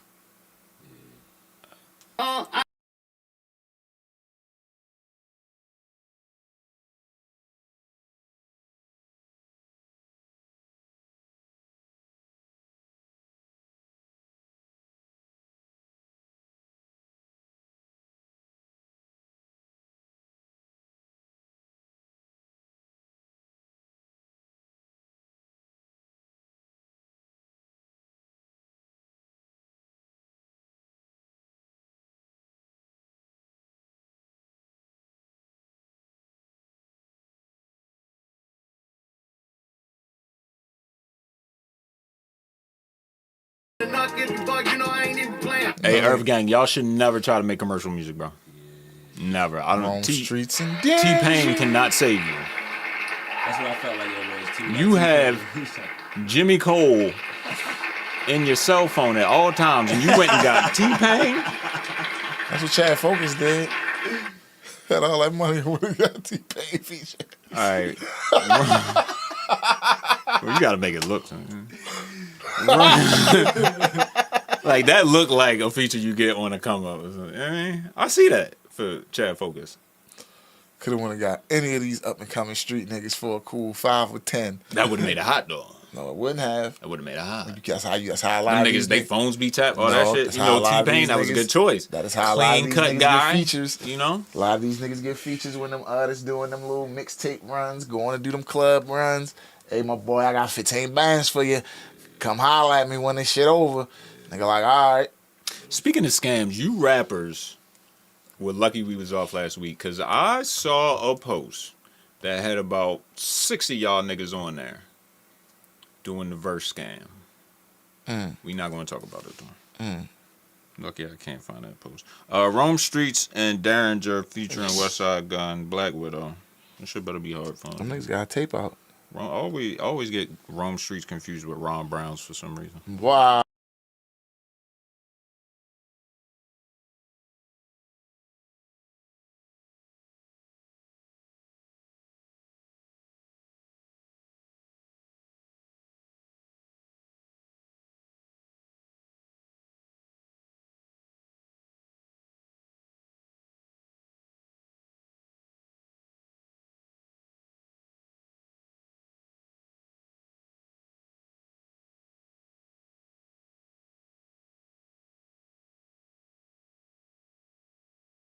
I don't know. He sounds uninspired. I'm sorry.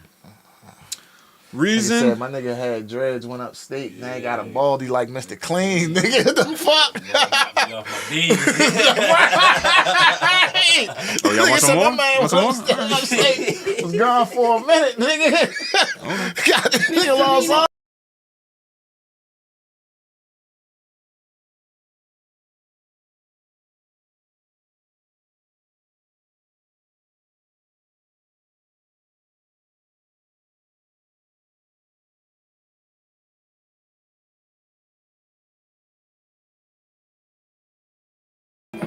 Man, it was okay. My man Rome, you gotta let my man Rome Streets I get don't want up. to.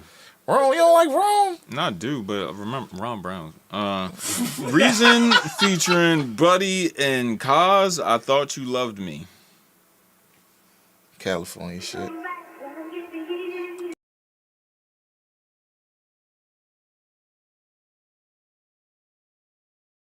You know, they have such nice weather to make such boring music sometimes. Some of them do. No Exhibit. Oh, shit. I knew you ain't just skip my man, bro. The Kid Leroy? I knew you ain't just skip my man. The Kid Leroy. Come on, yo. Kid Leroy. April Spirits. Hey, he another,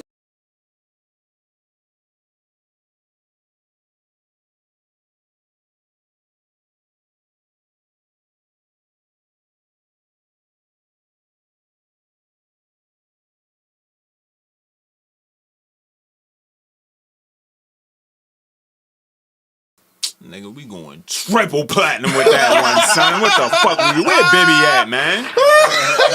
Fuck Bibby at, man? Oh my days.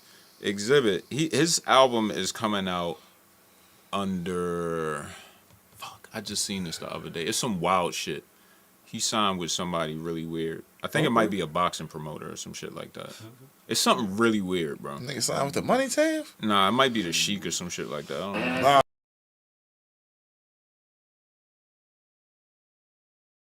know. Exhibit, play this at my funeral. That's some morbid shit, bro.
Shout out Exhibit. Shout out Exhibit, yo.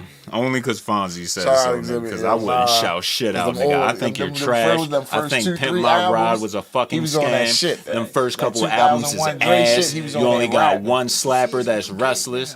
That shit that got paparazzi on it is ass. Fonzie don't know what the fuck he talking about. He can't name 5 off of neither one of them shits right fucking now, nigga. Not off the top of my head, no. Restless was the one, right?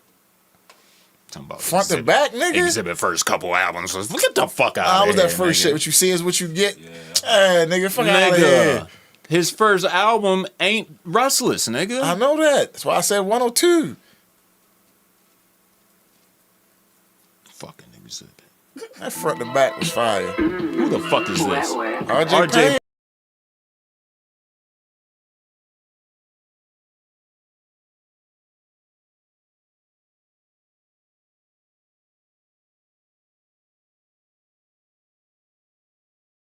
That nigga be on YouTube wilding, bro. Like, don't nobody give a fuck about your stories. That's my man, too. Rock from Helter Skelter, yo. The nigga that rap like this. I don't be saying that. All right, yo. You got me in full hater mode right now, nigga. Why the fuck are the underachievers still making music? I don't know who they are. They used to rap with the Flatbush Zombies, yo. How many CDs did you used to have in your car? CDs? Yeah. By the time I had a car. What's the max you had? By the time I had a car, not many. You didn't have a book? By the time I was driving, bro. Shit was all in the phone. You some type of futuristic nigga or something? Shit was in the phone, nigga. By the time you was driving? What year you started driving? I had a book. 08, 09. All right, say less. Say less, bro. You got that. I had the motherfucking iPhone. Nigga, I had my first car. The radio with the aux in that bitch. My first car ain't even have a tape player. No, I changed my radio out quick. That's all my shit had was a tape player. I had an 89 Beretta. I pulled that radio right the fuck out. What was it? 3 disc? CD changer? You had to change it? Yeah, it was in the back in the trunk. It was what was the most amount of CDs you had in your car? Like, peak? I had a long one of them long books. 128? Yeah, you flipped them, but then when I got with her, she had a big ass fucking book. Was you had a nothing 300 CDs in that motherfucker? No, but it wasn't even for my car though. I just had CDs in the house. Yeah. And where's that book now? In storage, because my mother took my CDs. Oh, it's in storage? Yeah. So we need that book. That's why I had She got some shit in I wish I had all my old CDs. I can remember the last CD I probably bought though. That might have been Blueprint 3. When I went and bought it new. That might have been the last time I went and bought a CD new. I actually still buy CDs, so my last CD was probably last year's. Nah, I told you I went and seen Goodwill. So I got a stash at the house of some old shit, a whole bunch of old shit I just seen at Goodwill. Was like, nah. Give me that. It's fire to have on CD for $1.50. All right, y'all. We are about to get the fuck out of here, but before we do, make sure you check. All right, I ain't even got it queued up. Fuck it. Make sure you go on our Instagram. Check out the FactCheck podcast picks for this week. It's going to be Moneyman Zaytoven and Traumatone TMZ. Motherfucking Dom Kennedy, class of '95. Currency and DJ Fresh the Encore. And Big X the Plug. Take care. Big X the Plug. We will probably we'll come back to that next week. We gotta do my man proper on a breakdown tip. You feel me? Or maybe we do a little. Yeah, that intro is crazy. The owner's body. I wasn't. Yo, I'm not gonna hold you. As of now, the Money Man is better than the Big X the Plug in my book. Oh, that Money Man is crazy. Yeah. That Money Man is crazy. That Dom Kennedy shit is too. I have to make sure I'm not gonna fall asleep before I listen to that. For him to been gone, for him not dropping the Lord in a couple years. That nigga dropped 4 videos yesterday or Friday with that shit. It's like, oh, he working. Is there anybody you want to shoot a impromptu Hall of Fame to right now? Right now, nobody done shit this week. Cool. Then I'll just nominate myself because I'm the GOAT, nigga. We out. Fact Check Podcast, episode 162. We will see y'all next motherfucking thing. And until that thing, like you have never, ever seen before. Why? Because I can. Until that thing. You know what thing it is, man. You know, they say all men are created equal, but you look at me and you look at Small Joe, and you can see that statement is not true. See, normally if you go one-on-one with another wrestler, you got a 50-50 chance of winning. But I'm a genetic freak, and I'm not normal. So you got a 25% at best at beating me. And then you add Kurt Angle to the mix, your chances of winning drastically go down. See, the three-way at sacrifice, you got a 33 1/3 chance of winning. But I got a 66 2/3 chance of winning because Kurt Angle knows he can't beat me, and he's not even going to try. So, Samoa Joe, you take your 33. Notice he said Kurt Angle, not Perk Angle. Big difference. And you got an 8 1/3 He was fighting Kurt. He wasn't fighting Perk. But then you take my 75% chance of winning. If we used to go one-on-one and they add 66 Different type of nigga, bro. percent, I got 141. The biggest. 2/3 chance of winning at sacrifice. See, Mick Joe, the numbers don't lie.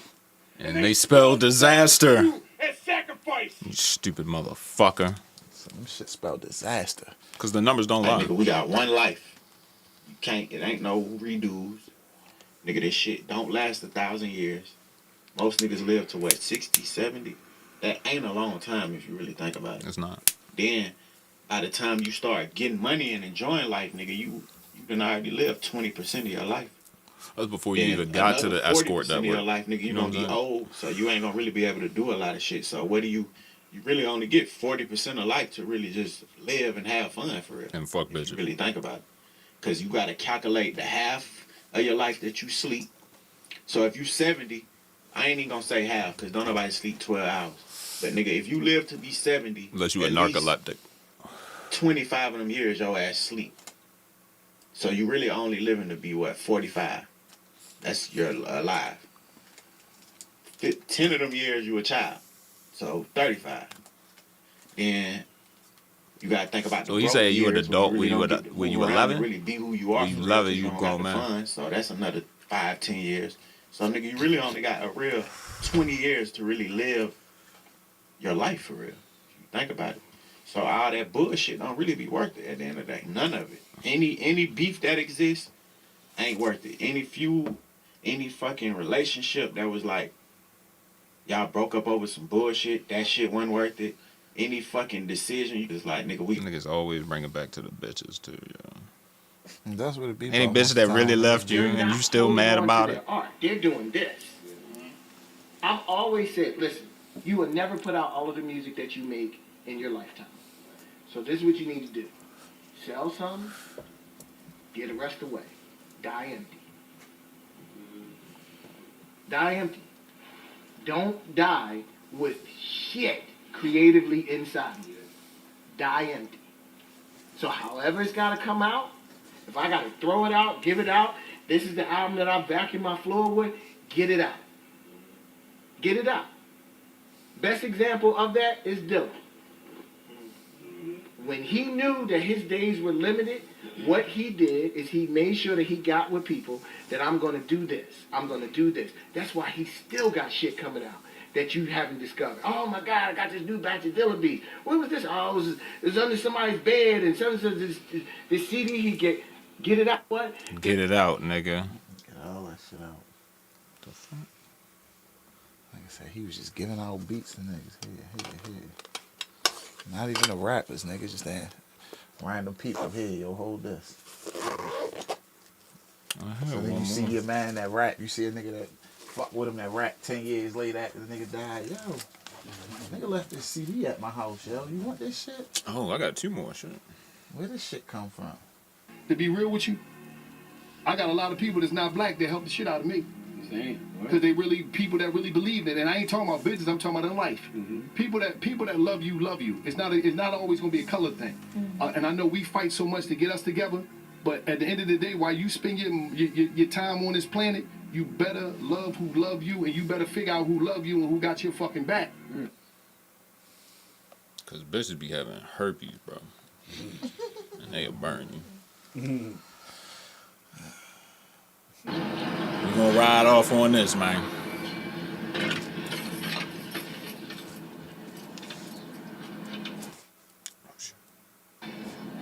Hanging over my head But you off trying to start a war with our partners. The nigga diss me every time I see him. Acting like he the one in charge and shit. In Compton, he is the one. If you lose, every time you fight with that nigga, I'm the one that pays for it. And you gonna get off his corners? Corners? You gonna leave his people be? Or you the one that's gonna find yourself a new club? You don't mean that shit? The fuck I don't. I built this shit. Me. Brick by brick. And I'll be damned if I let you tear it down just because you don't like the way another nigga talk.